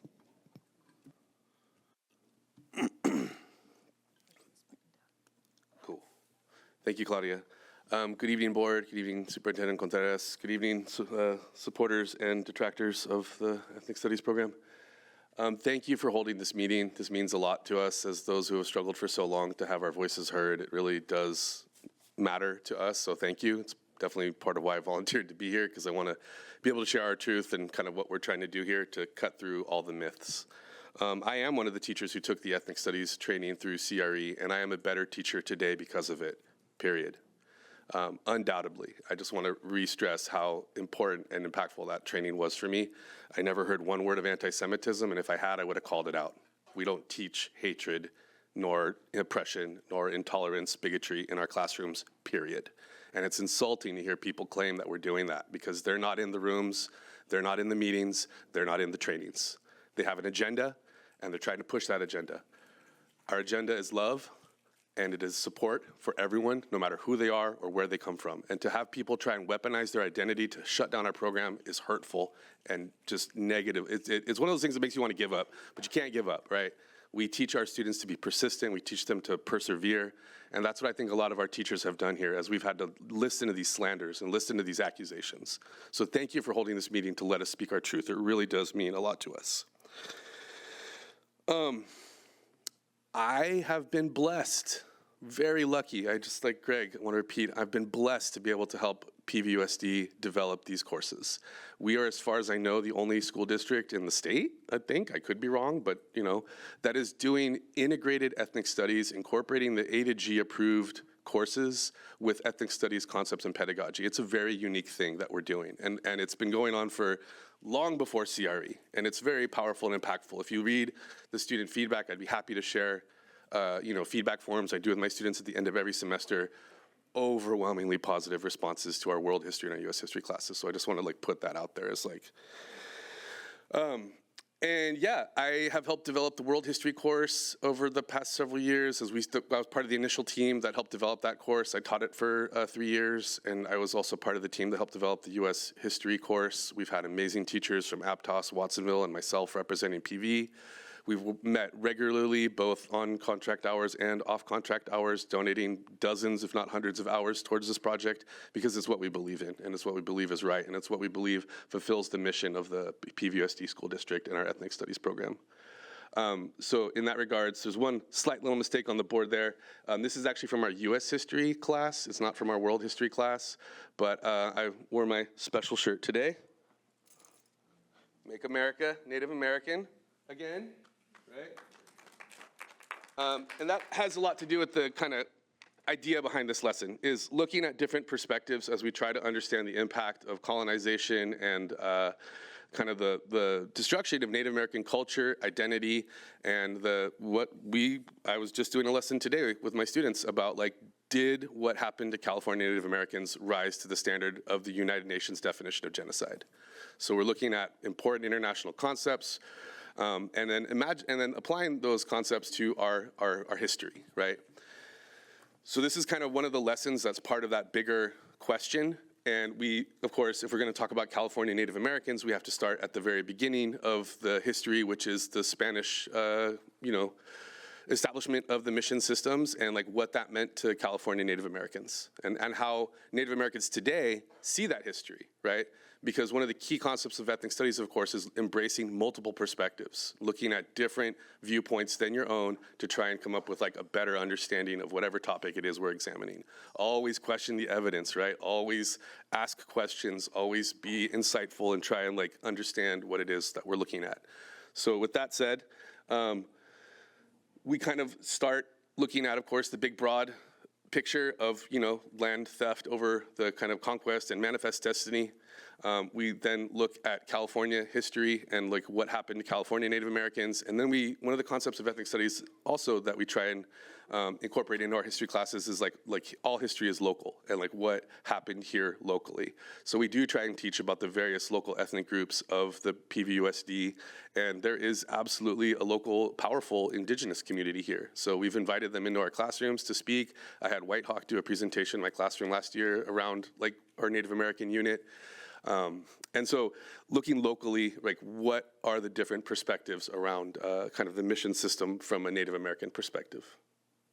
I do want to interject really quickly. The slides he's sharing with you, because he should get some kudos for this, along with Hillary. This is actually a presentation that was done about a month or so ago at the the social studies conference over in, I think you guys went to Oakland?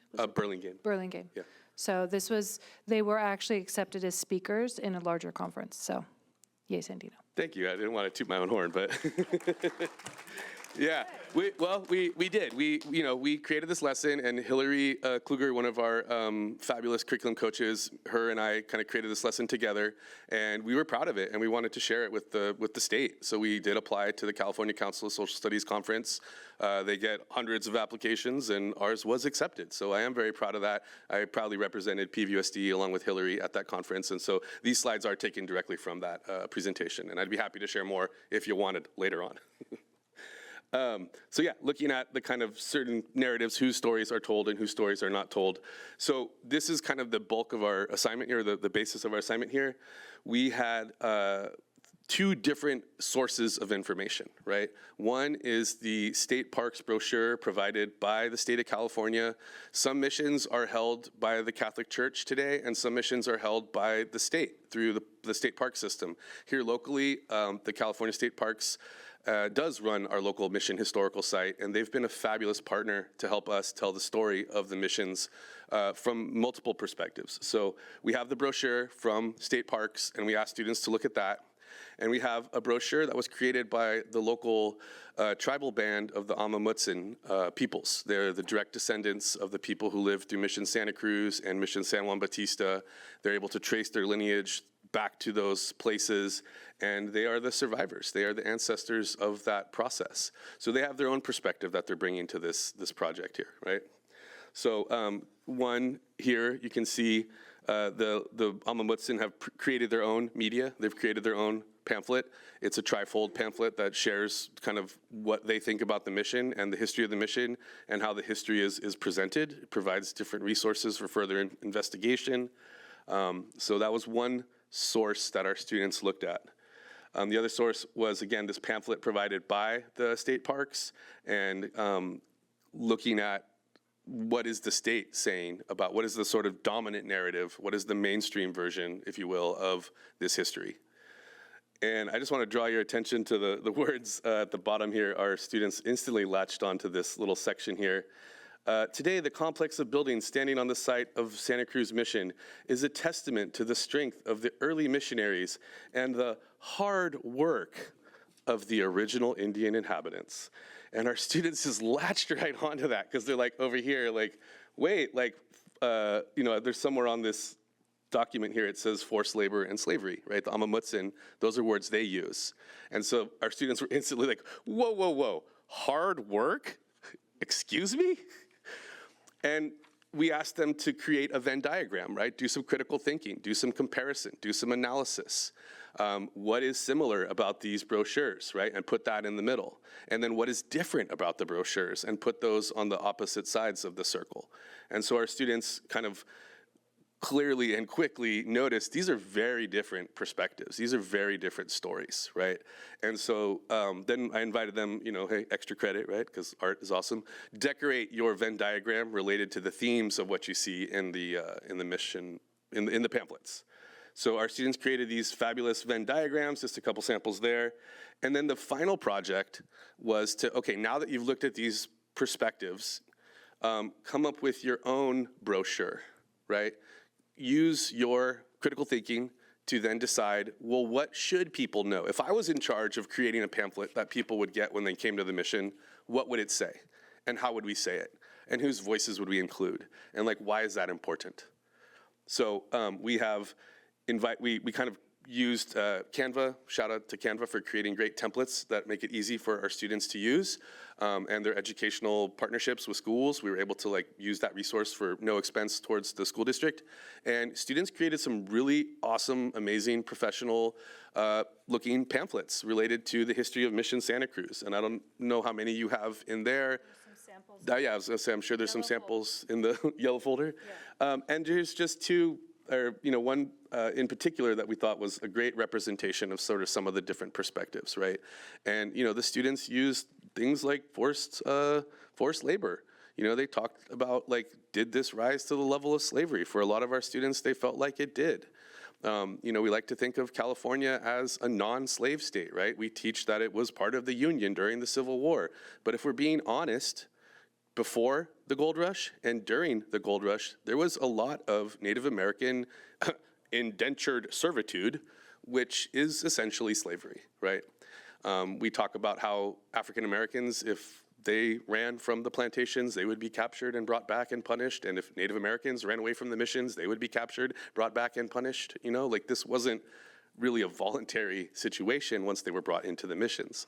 So we just wanted to make sure our students like understood the way that, you know, your identity can absolutely shape your perspective on how you would see our history, and that why it's important to consider other people's identity and other people's perspectives as we try and come up with an understanding of like what has our history, like what is our history, and what does it mean, and like why is it relevant today? How does it shape what we still see today?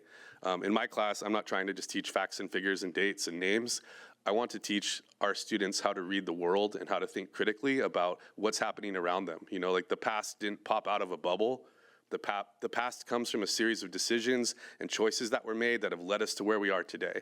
And we can choose to continue to support those things, or we can choose to make a different choice and to choose liberation, to choose love, to choose anti-racism, to choose anti-homophobia, to choose to be an ally to the oppressed and not to be someone who turns the other way at the side of oppression, right? No bystanders here. You got to pick a side. We got to be on the side of love. And, you know, that's what I try to teach in my classroom. And that idea of like supporting student perspectives and student projects is a core thing of what I try to bring to like my classroom. Yeah, like, sorry? Yeah, just the other, that's like the backside of the pamphlet there. So yeah, just thank you so much again for holding this meeting and for allowing us the chance to speak and just share our truths. And, thank you very much.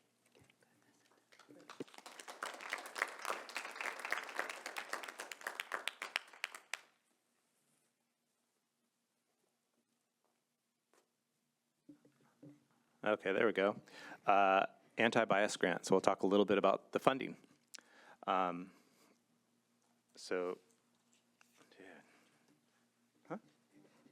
I got it. I just the Page glasses. 115, there's a tab. She just wanted to say page 115. There's a tab. All right. Anti-biased education grant program. Award date February 2024. Funds received September 2024. Total awards $200,000. Remaining amount $180,000. Funding categories. So you'll notice there are a few numbers missing, but what I did is I offered you the funding categories that we reported to the state, which means those are categories that we actually spent funds in. And our first reporting, well, let me give you a chance to look at the funding categories, and I'll get to the next slide. So our first reporting was for July 1, 2023 to June 30th, 2024. There's the reporting deadline. So there wasn't a lot of time there, so it wasn't a lot to report, but I'll go ahead and get into that. The next reporting period is July 1, 2024 to July 30th, 2025. So there'll be a little more activity to report to the state then. Again, I left the categories up so you can see them. So grant expenditures year one was curriculum development. So that applies to categories 1 and 4. And I believe it's a teacher's salary, and it was looks like an EWR for about $219. Grant expenditures, that was year 1. So grant expenditures for year 2, curriculum and development and collaboration, or in the language we've been using, our community and practice. Again, it hits categories 1 and 4. Community of practice, a total of 12 collaboration days for ethnic studies, U.S. history, world history, ethnic literature and studies, about $10,500. Travel and conference, category 1 and 4, it's about $5,000. And again, that was traveling and attending the California Commission on the Social Studies. And I have to add, fantastic conference, a lot of information about upcoming legislation. But again, this is going to go a little long, but I have to say it. To be in a room with so many educators, and I'm going to say teachers, having direct contact with students that are so passionate about what they're doing and so driven and motivated, not only to share, but to spread that joy, was fantastic. It's fantastic to be a part of it. Again, I'm a bit of an outsider as maybe, as an administrator, but just to be part of it and to see what was going on, to be present when our teachers are presenting. And again, to comment on Sandino's comment, our model is pretty fantastic, and there were comments made about the quality of the model and what that does for our kiddos, right? They get the requirement, A through G requirement, and the energy that's gone into the classes that have been developed through PVSD, pretty fantastic. So it was a pleasure to be there as a participant and to enjoy some of the other work, and also to be there to see PVSD presented in such a fashion. So it's fantastic. Transportation transportation for field trips. So that's category 6 in the grant. Category 6 is listed as other, but since this money had, probably been meant for something different, we wanted to pivot. And anytime we have to pivot and it comes to funding, our thoughts are, what can we do for students? So it's student experiences, not only to bolster their experience, but also to make connections between what they're learning in the classroom and what's available in the outside. So fortunately, we were also able to sponsor the field trip that our students took to the mission and also to the Santa Cruz Museum of Art and History, which was part of the presentation that you just saw as well. So good use of funds. There's some entrance fees you can see to the Santa Cruz Museum of Art and History, $540, and then core text. This book is anti-racist, so we spent about $103 there. But even just looking up at this, even though we're just getting started, you can see a majority of our funding is going to that community of practice. We're doing our best to use these funds to support our staff and their ability to continue to build curriculum, but also refine the curriculum. And I know it's just a small part of the slide, but that ongoing refinement, feedback from students, and I can say it as an outsider, feedback from each other, the level of collaboration and commitment has been pretty spectacular to see. I'm going to go back up. I think that's it. Again, I'll go here. Next reporting period, again, July 1st through the 30th. So you'll be able to see full report, and you can see all the funding categories, and again, to see where that money has gone. And again, just a reminder, out of $200,000, we have $180,000 left, and we have till next year to spend it. Thank you. If I could just jump in and say, just to piggyback off Rich, because I totally forgot to say it during my presentation, we were blessed to take a trip. All three high schools took a trip to Mission Santa Cruz and toured the grounds and actually got to see the history that we were learning about in class. We partnered with the state parks folks to do an amazing tour and shared information that really made the history relevant and like a lot, I hate to say it, brought it alive for them, right? And also we went at the same field trip, because they're right block away from each other, to the Museum of Art and History, and talked with their staff about how do they tell the story of Native Americans in their institution. So just to emphasize those two partnerships between the Museum of Art and History and the Mission Santa Cruz as part of our ethnic studies program, partnering with great local nonprofits and organizations doing awesome work. And I just wanted to say that was an amazing part of our student experience, and I appreciate Rich reminding me about that. Okay, so as we wrap this up, I do want to point out, I feel like it's like a thing in my face here. Anyways, I do want to kind of talk about some potential next steps that our team has been discussing. So one of those things is, I think it was the second or third year, that we were working through our ethnic studies, building our courses out. We actually tried to put together a community collaborative, and we did have some very consistent participation. Malaya is one of them. She was very regular in attendance. We were actually able to work with Ms. Hashimoto as well. So there were some regular attendees to that. At the time, because our program wasn't significantly developed at that point, in all honesty, we weren't leveraging that group in the way that we could have. So as we've grown in our programming, as we learn, we do better. So it is one of those things that it's time to bring that back and revive it. This would be our community partners that we would be bringing together. And the idea is that we would have differing points of views in the room. To help give input and feedback and just talk about how do we work together to continue to build out the program so everybody is feeling comfortable and successful with it. In working with people in the community, yes, I've had multiple conversations with Allison, with Dr. Tintianco, excuse me. I've also, Rich and I have also taken time to work with or meet with Roz, Shorenstein, and Gil. Mr. Kaplan was there. We met with Rabbi Litvak. So we were able to have conversations with them as well, and really be able to understand what their concerns were around the work that we're doing. From that, one of the things that I do want to point out that we will be implementing and using, if you go to the last tab in the binder, you'll see there's an anti-Semitism checklist. This is shared with us from, they brought in Janie, is Ross here, Finkelstein? Is it? Oh, Doug, it's Finkelstein, right? For Janie, do you remember her last name? Janie. Okay. So anyways, Janie actually is on the East Coast, but she helped develop this. And so it is one of those resources that can definitely be used as we are continuing to build out our lessons. So in terms of putting a community together, a community committee, that is one of the things. We do want to have differing points of view in the room so that we're hearing everyone.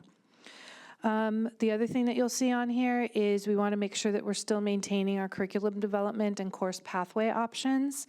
It seems like it's a simple next step, but when we are considering this, there's a lot of groups involved, from the administrators, the counselors, the teachers, everyone in the curriculum department. There's a lot of, the kids, we have, like I said before, we constantly get feedback from them.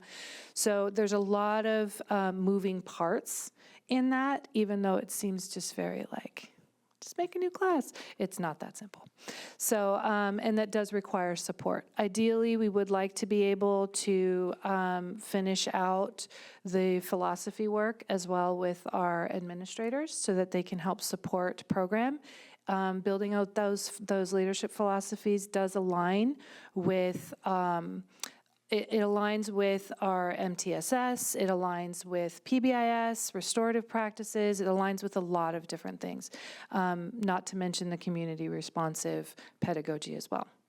So, yeah, with that, are we doing public comment? We did public comment before, so now we will do board Q&A. And so I will now bring it back to the board. Trustee Dodge, I know you were. Yes.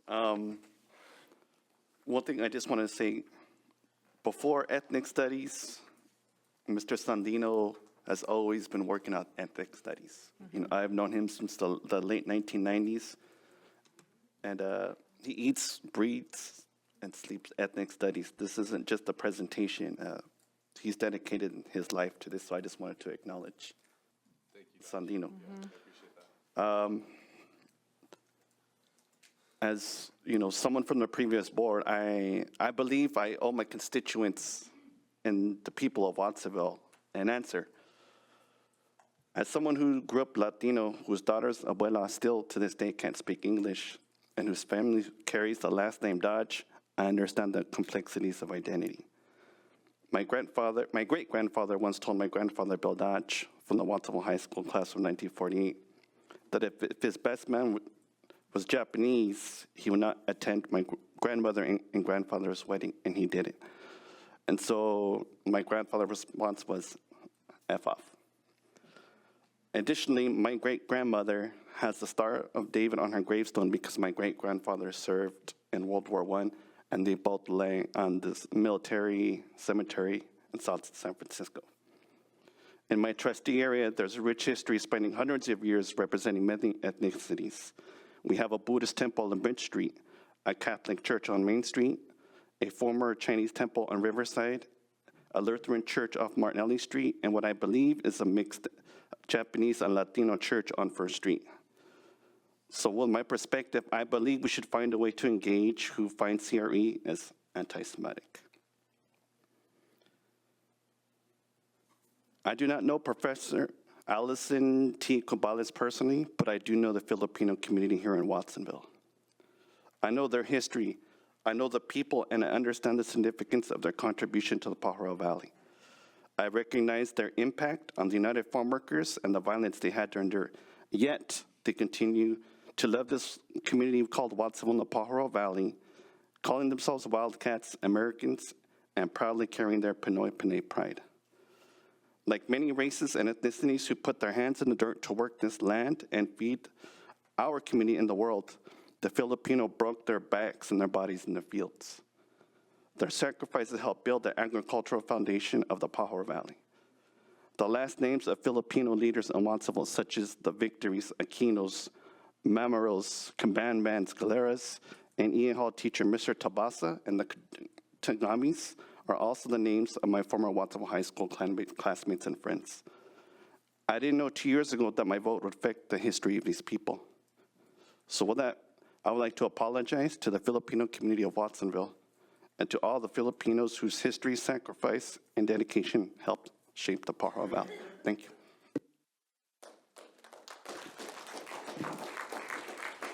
Thank you, Danny. Trustee Medina? Well, I want to read some quotes.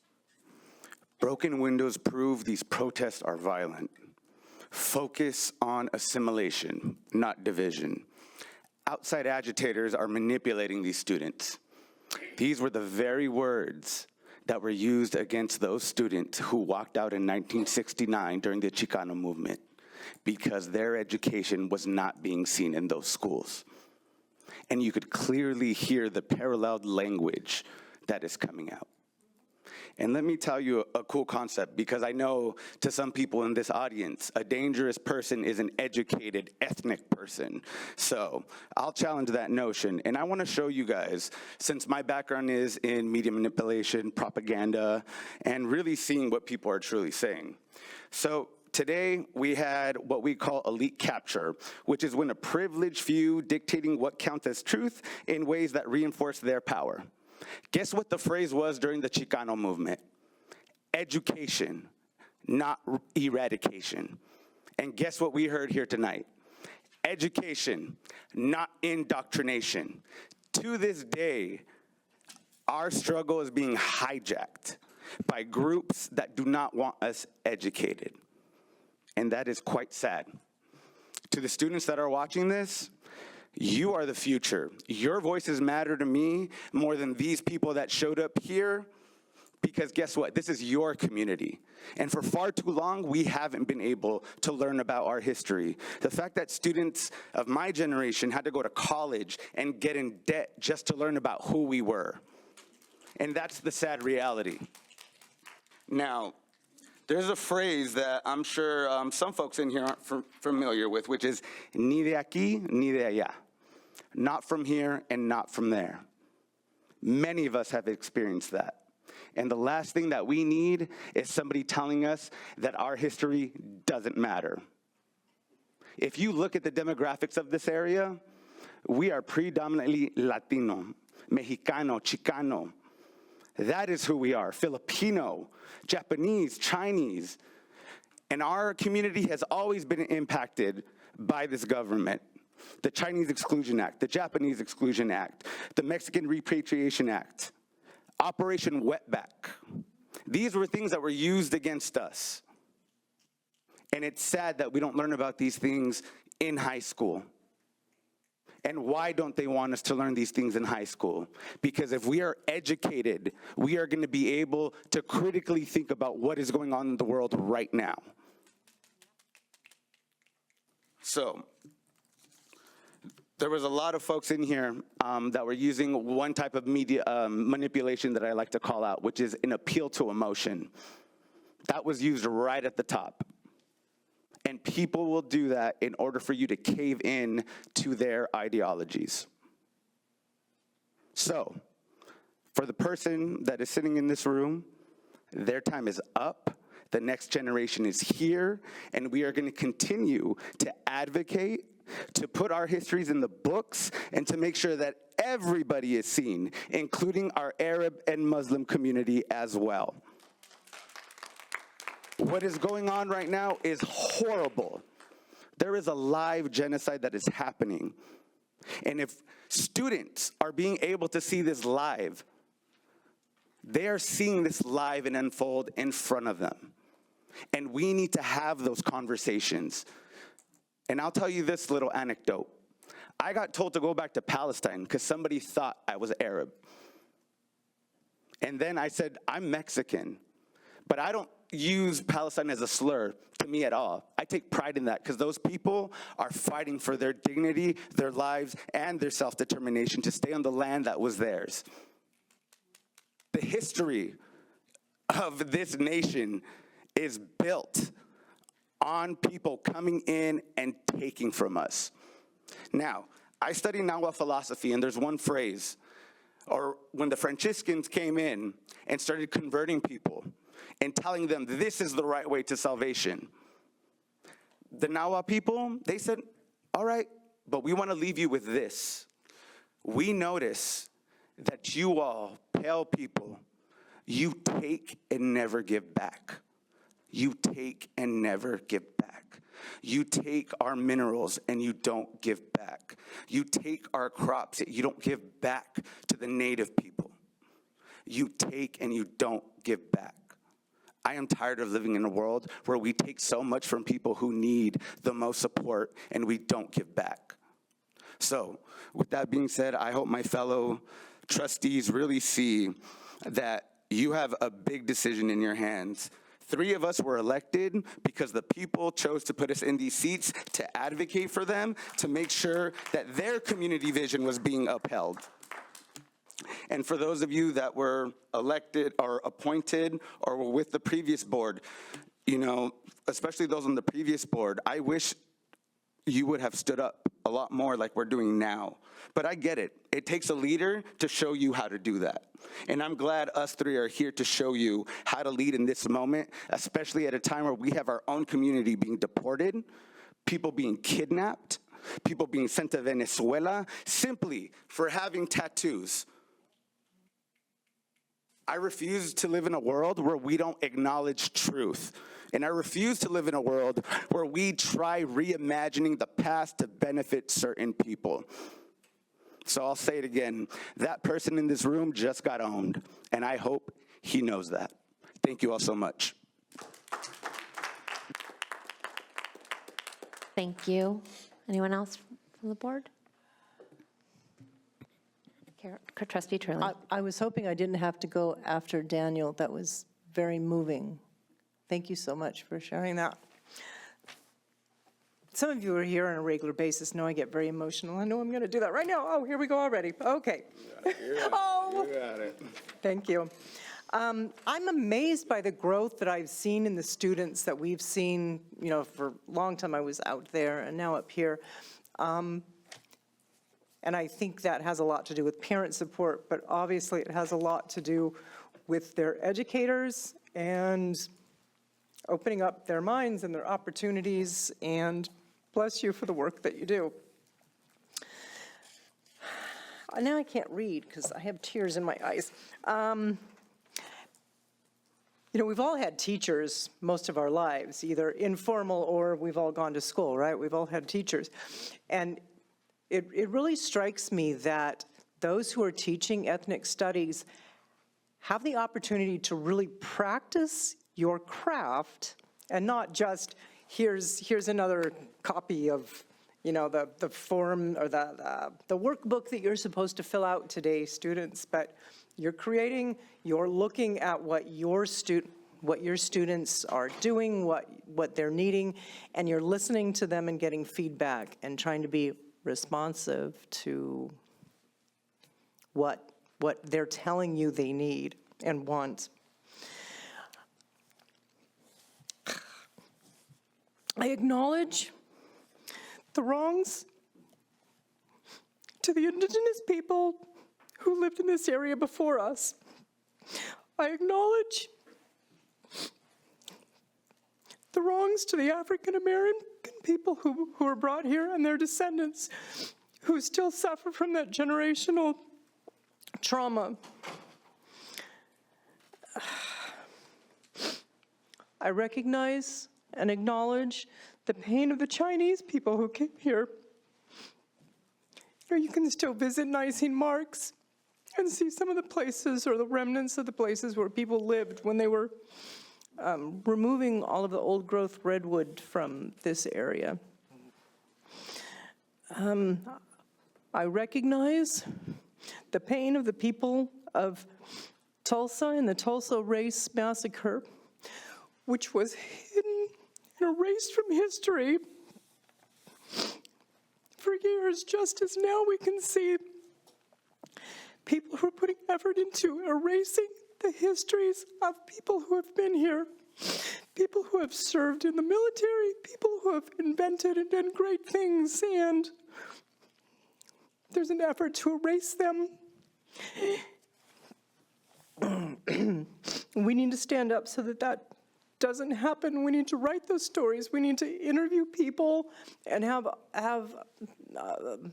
a bank of of videos of stories of people who have been here and who have created and lived and suffered and survived and accomplished great things. And we need to see those stories. We need our young people to see those stories. We need our young people to see themselves in stories so that they can see there is a path for me to have success. Not me, I mean the student, right? We need to prioritize our students. I know that's the primary reason we're here, is because we want the students of this valley to have success. And we have that responsibility. And I can't go through a single meeting without mentioning my daughter, the teacher. She teaches in the East Bay and in Pittsburgh. This is her very first year having her own class. Last year was her student teaching. The year before that, she subbed. And at the beginning of this school year, representatives from Allison Tintianco's group came and met with all of the middle school teachers and principals and staff. And my daughter said that she grew such insight into her students and how she could understand behaviors she might see in students that are triggered by things that she, in her experience, couldn't understand. But it's helped her, she feels, become a better teacher. And I know, we want our teachers, our principals, the people who are in contact with our students to be the best they can be and to understand our students and help them be the best that they can be. I'll stop now. Thank you for listening.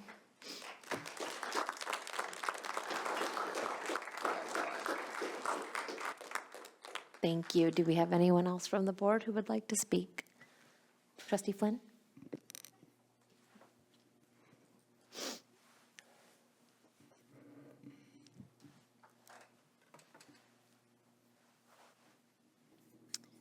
Thank you, Trustee Dodge, for your words. Trustee Turley and Trustee Medina.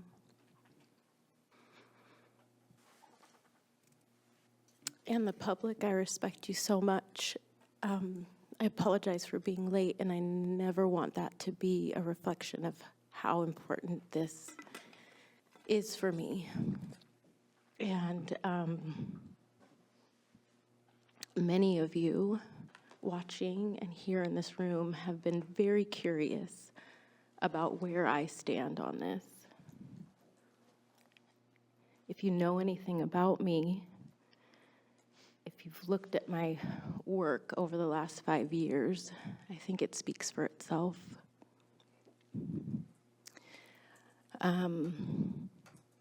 Claudia, thank you for putting this together. It was a very well done presentation. There is one person in this room who has known me most of my life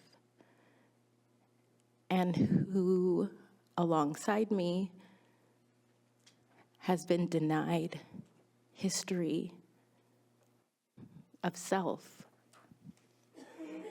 When I delved into this, I saw no anti-Semitism.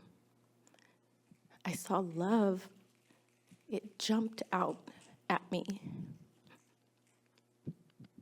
I'm glad that there's this checklist, and hopefully that will appease the people who are opposed.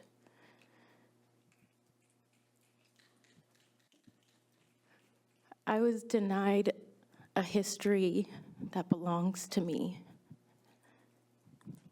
not just at school, but in my family. I don't want to get into it, but the person I speak of in this room understands. It's taken me a long time to know me.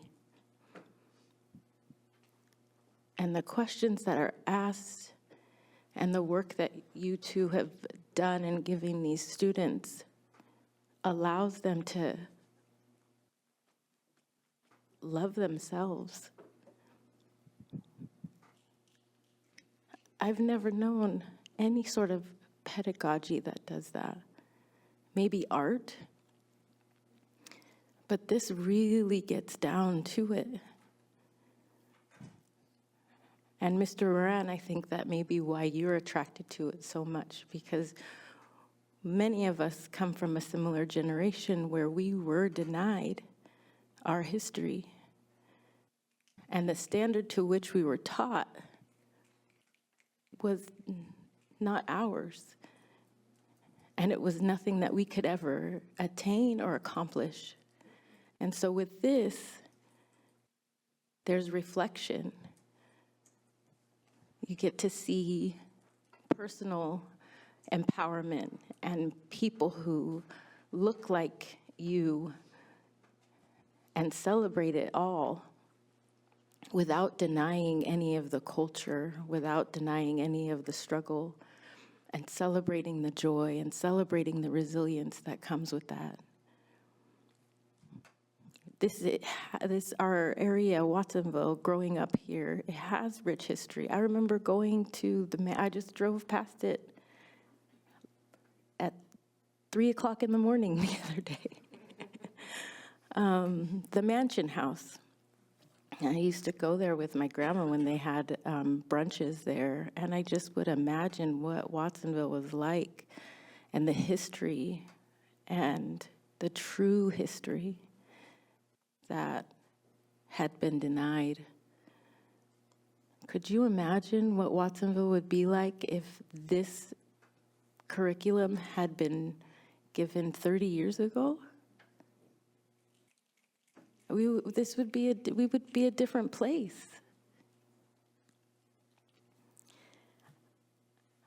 I don't want to reveal too much more about myself, but I think that it's clear, I haven't heard otherwise, that I am the first Black person to serve on this board. That is an honor.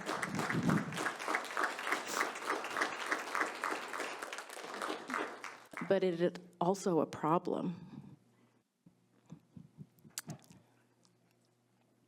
So I've had lots of conversations with people about this on varying sides. And I want to thank those people for their time and insight. And thank you for having this, to my fellow trustees as well, for just being present and listening. That's it.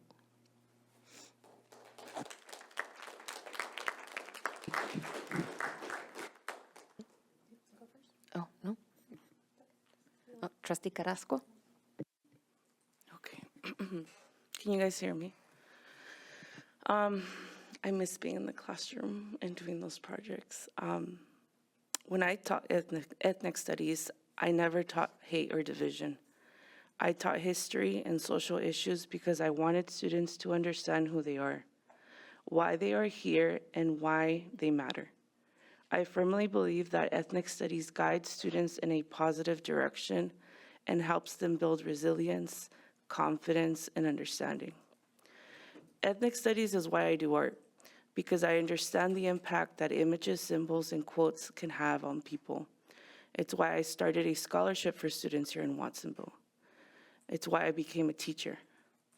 I wanted to be the person I needed when I was younger.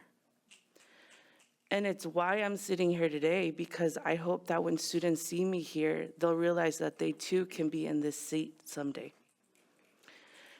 Ethnic studies taught me to listen, to understand, and to have empathy and patience, even for those who hate my identities. It taught me that despite the injustices and inequalities in the world, we must stand tall, be resilient, and keep doing what's right.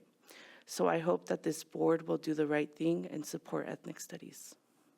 Thank you.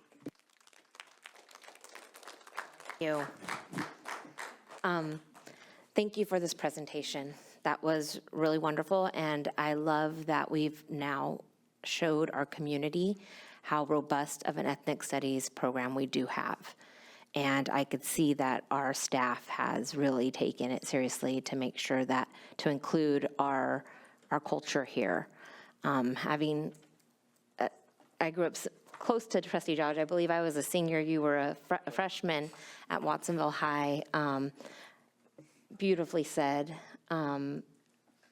Echo what you said. I remember walking out at Watsonville High because of Prop 187. And you mentioned, can you please repeat the word you had said when you're a Latina, but you don't look it, and you don't have, what was it? No sabo. I've never heard that term. I want to be considered a Latina. I grew up, having to face that a little bit, I wasn't dark enough, or I wasn't, my Spanish is very broken, but I try.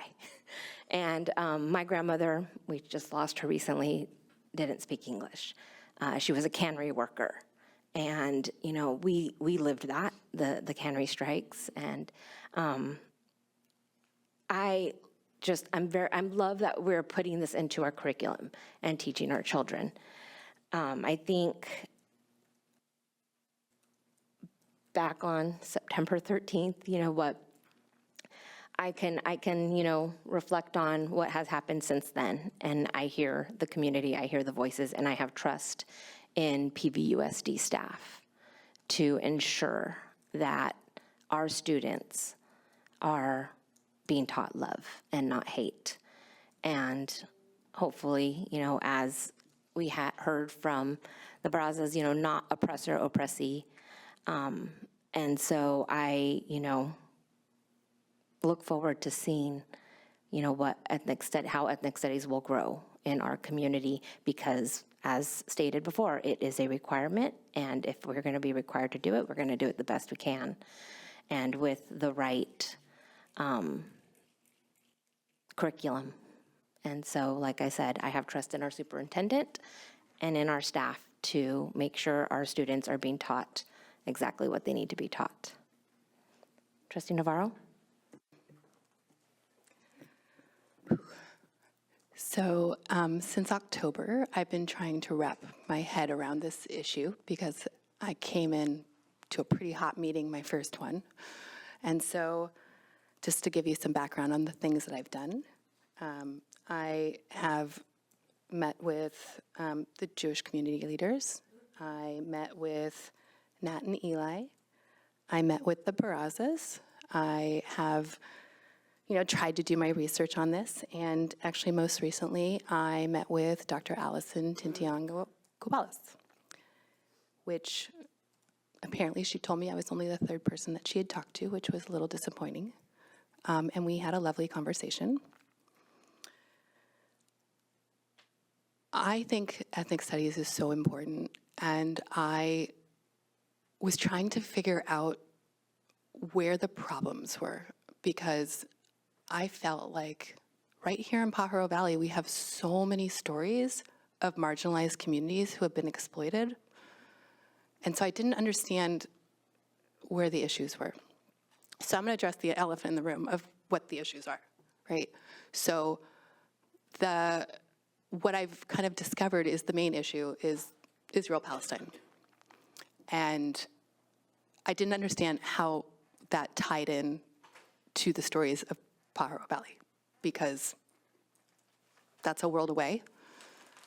It's been going on for a really long time. It's really complicated. And I had discussions with my children about this, and their father's Jewish, I am not, and trying to explain that it's really complicated. And if it was easy, it would have been solved already. So I didn't understand how that was coming into this discussion, because frankly, it doesn't really have much to do with Pajaro Valley, and I felt it was a college level discussion. Not that it shouldn't be brought up in high school, but it is complicated, and I think it has to be really careful how it's taught, and that would be my only concern. So I hope that there's something that you can do to reassure our Jewish community, because I live in Aptos and I have a lot of Jewish constituents who have reached out to me with concerns that their children are going to be taught self-hate, or that they're going to be, that anti-Semitism is on the rise, right? I'm not going to hypothesize why that is, but it is. And I think the other big issue is that the Jewish community feels like they were oppressed as well. And why is nobody discussing that? I understand the flip side of that argument as well, is that we have talked about that a lot, and these stories have not been talked about. So I think we need to find a way forward where everyone feels like their stories are important and no one feels marginalized and no one feels that their history is invalid. I do not believe that Allison believes she's anti-Semitic, and I'm not even going to go as far as to say I think she's anti-Semitic. I really don't. I know she has written some things that, and I am not Jewish, so I apparently have been told that I can't really decide what's anti-Semitic or not anti-Semitic. But I don't think it's her intention to do anything but, like you said, spread love. And actually, when I talk to her, her passion is really Pajaro Valley and the farm worker community, and specifically the Filipino farm worker community, and that she has ties to this area, and that's why this was so meaningful to her. And we had a really great discussion about books that we've read on the subject. I told her that my son in the 5th grade read the Young People's Guide to American History, and how I thought it was really important to learn history from others' perspectives. So I just love the mission work that you did. And, there was a lot of concerns about the curriculum, which I heard, but then when I talked to her, it was never really a curriculum. It was a framework, and the framework was based on the field workers. And so I, once again, was confused about how Israel and Palestine came into this. Maybe it comes in at the world history, I'm not sure. I guess that would be my one hesitation, is that's a really hot button issue, and I have my own personal feelings about what I think is going on, which I will keep to myself, but I think, well, no, I won't. It's horrific. Like, there are people that are dying. It's horrific. But I think that there is a big difference between Israel's policies and Jewish Americans.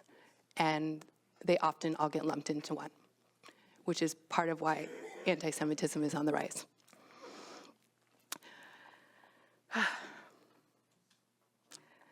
Allyship is really important, and I think this ethnic studies is really important in fostering that. I think everyone's stories are important, and that would be the one guardrail that I would want to put out there, is that if I heard that, like Dr. Barrazas was saying, if a teacher is going rogue and teaching anything but love, that is something that needs to be immediately addressed, because our children should feel safe in their schools. A little bit about my background. I, first of all, was looking through your brochure, or the storybooks, the children's storybooks, and I wondered, how would I complete that assignment? That would be really hard. And the reason why is because my father left when I was a baby. I was raised by a Mexican who divorced my mom when I was 7, and then I was raised by a black man. So, my identity is really confusing. I identify with a culture I don't belong to, because I grew up speaking Spanish in my house with my grandfather. And yeah, so it's pretty confusing. So I'm interested to talk with you more later on how you incorporate your students that aren't of color into those lessons. So anyway, thank you for listening to my long dialogue. But yeah, I do think ethnic studies is really important. And I think that as a community, we need to come together. This seems like it's been really divisive between our Jewish community and the rest of our community that keeps showing up here at these meetings. And we need to find a way to bridge that gap, because, a lot of our Jewish community members very vocal and active for human rights and fighting for all of these issues, marching, with Martin Luther King. I mean, my ex-husband's father was marching with Martin Luther King. So I think we need to acknowledge our allies and not create an us versus them. The other last thing I want to say is I did give Allison actually a book to read, which is a book called Behave. It's really dense. It's like 1,000 pages. I recommend an audiobook. But really, it's like the neuroscience of why we are us versus them, right? And when the thems becomes the us, then somebody else becomes the them. And I hope you're finding some way to incorporate that into your teachings, because especially now with everything that's going on in the world, we need to stick together. So anyway, thank you. As someone who helped design both the world and U.S. history courses, I do not believe the Israel-Palestine conflict is included there. We do talk about the Holocaust and the genocide. We connect it to identity, how obviously the Nazis were using identity to target people and, elimination and genocide. We absolutely discuss that in the world history class. We talk about anti-Semitism as another form of oppression during the U.S. history class as we're talking about immigration. And of course, I tell my students to condemn all forms of oppression and racism and prejudice. So just for clarity's sake, I personally do not believe Israel-Palestine is anywhere in the curriculum, although there are topics that are related to the Jewish community and their history and their stories. So just want to let that be known publicly, that we are not talking about the Israel-Palestine conflict, at least in my class, extensively. Beyond, if a student asked me a question, I would of course answer, but we're not, there's no formal lessons or anything that's going on where I'm trying to indoctrinate students one way or another about that conflict. I think my only request is, if you were going to broach that subject, that you reach out to some of the Jewish community members to discuss the curriculum, to make sure that everybody is in agreement and feels like both sides are presented. And that's why we want to make sure that we are resurrecting, so to speak, bringing it back alive. We need our community committee so that we can have those discussions.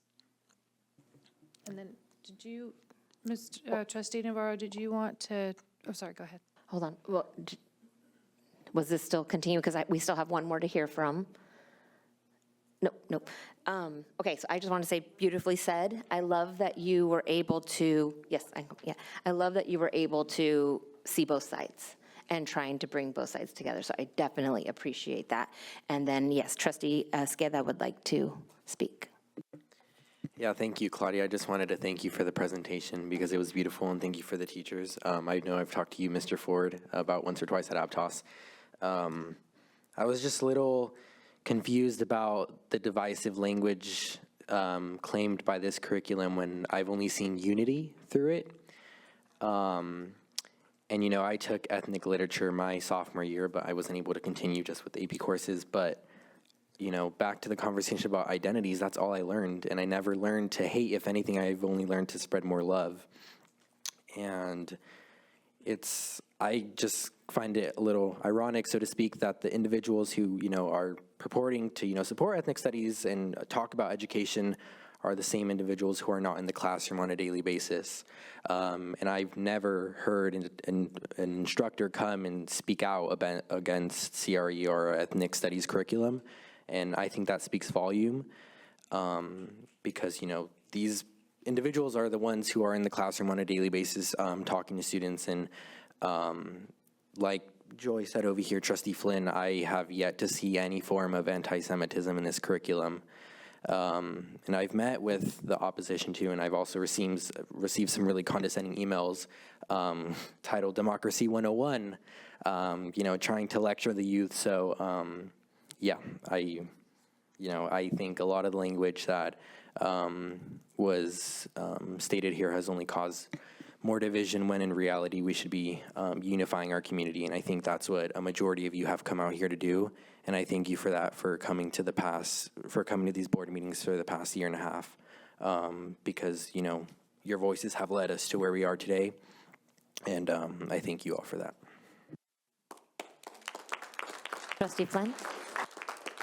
Thank you for that. You asked a question in the beginning, though, about where did it come from, and like where did that statement, where did the thought where did, yeah, who, yeah, I'm late to the conversation, and so, okay. Do you want to speak to it? And then where's the facts and the truth behind it, if you have that? Well, I can tell you what I know, and then maybe Olivia can follow up on it.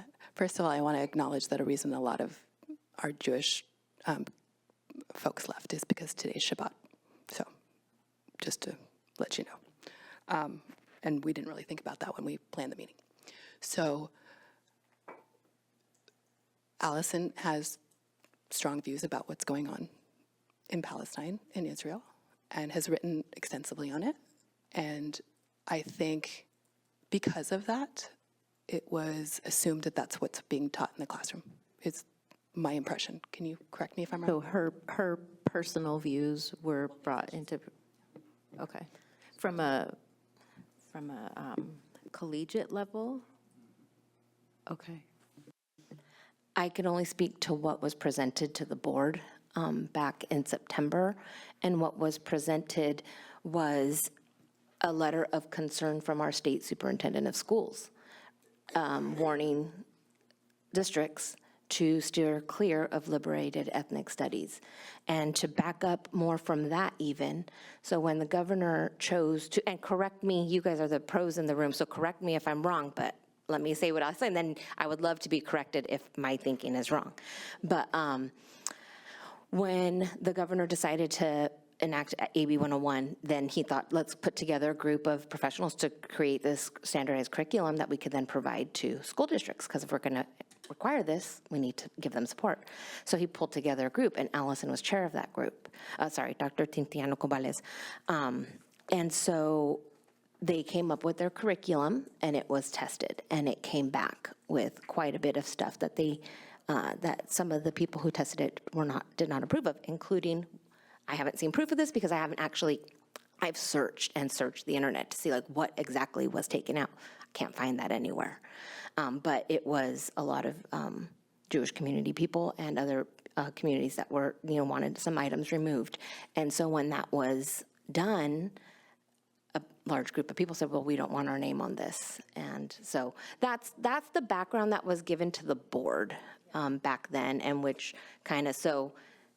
I have one more thing that I know that I did not see in our lessons here, but that I've seen in other lessons. And a big issue that the Jewish community had was in regards to comparing the colonization, like what happened here in America with the Native Americans, and equating that with what happened to the Palestinian people in Israel. And they fundamentally disagree. Well, they have good points. They are different. They are different. I'm just saying, like, you can have your views, and that's fine. And I don't know what my views are. I'm still trying to work all that out.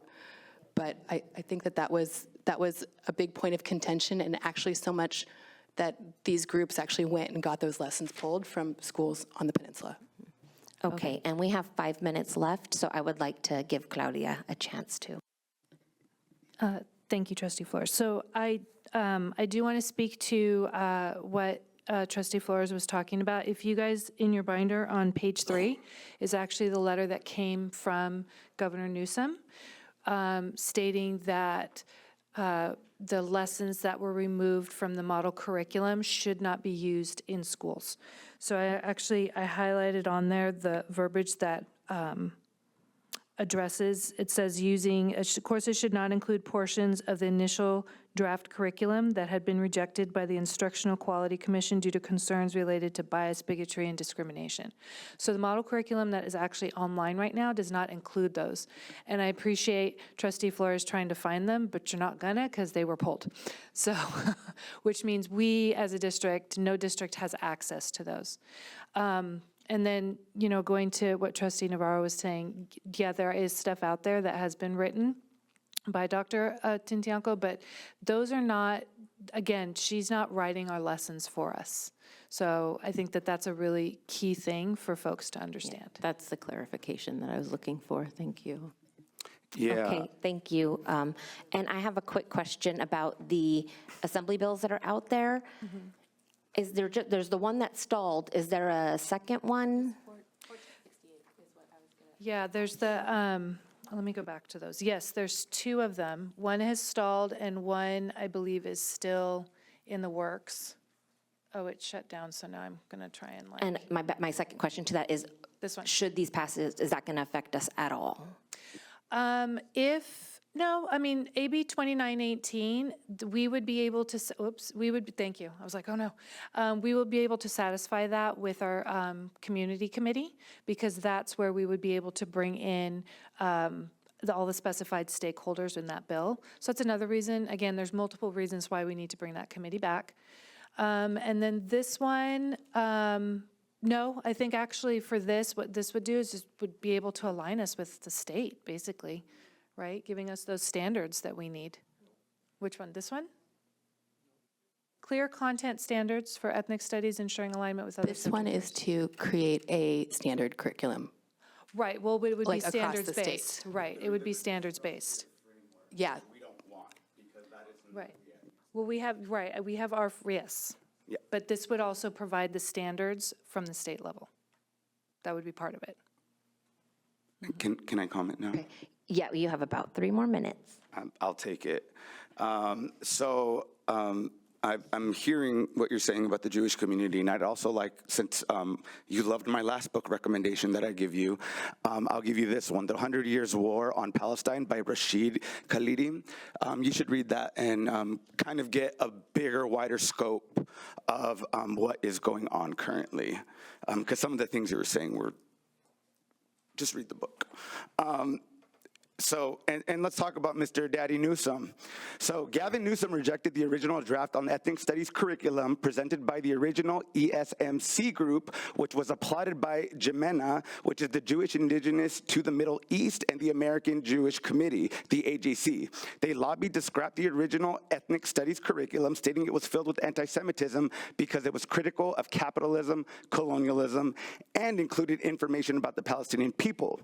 According to the Jewish Currents, a Jewish left magazine critical of Israel, Jemena uses the stories of Jewish minorities as an excuse to include popular right-wing talking points about Israel, such as the controversial argument that criticizing the state is a form of anti-Semitism, and the assertion that Jews are indigenous to the Middle East. The AJC stepped into the discussion with ESMC, partnering with Alliance for Constructive Ethnic Studies, which included the anti-affirmative action organization California for Equal Rights. They were able to influence the final draft, leading many of the original ESMC committee members to pool their support for the updated draft. Also, I'll send you my article that I wrote on this. Governor Newsom was also given a large amount of financial contributions from these groups, as well as Robert Rivas, which I thought was very interesting. And also the Jewish News, and I believe it was somebody who came last time, they actually wrote an article that states, and I quote, Israel is facing enemies who rejoice in the killing of Jews, and they are not just the Hamas fighters who carried out the massacre, but also the so-called innocent Palestinians who support this modern-day program. That is horrible. And that was somebody who came in and was arguing against the curriculum as anti-Semitism. So if we're going to get a large scope of things, who is giving who money, how are they influencing decisions, and why are they making those choices? If we listen to one side, which clearly some people did, it's going to give you a skewed perspective. If you talk to both groups, if you talk to the Jews, the JSP, right, the Jewish for Palestine, go talk to them and get their perspective, because those matter just as much as those from the older generation. The newer generation has a lot to say about this issue, and I think their voices should be included in this as well. Thank you, Trustee Medina. You're welcome. And I would love to end this on a beautiful, unifying note. I thank you guys for coming out and hearing from you, and I thank Mr. Peltz for your year and a half of coming here. I would have loved to, have seen some from you all as well. But I look forward to learning more about our ethnic studies program. And thank you, everyone, for being here on our Friday night. Please go and enjoy your weekend. Can I make a suggestion to end the meeting? Yes. There's a tradition, many of you all know, when you end a meeting, farm worker clap, right? Filipino clap. What do you say?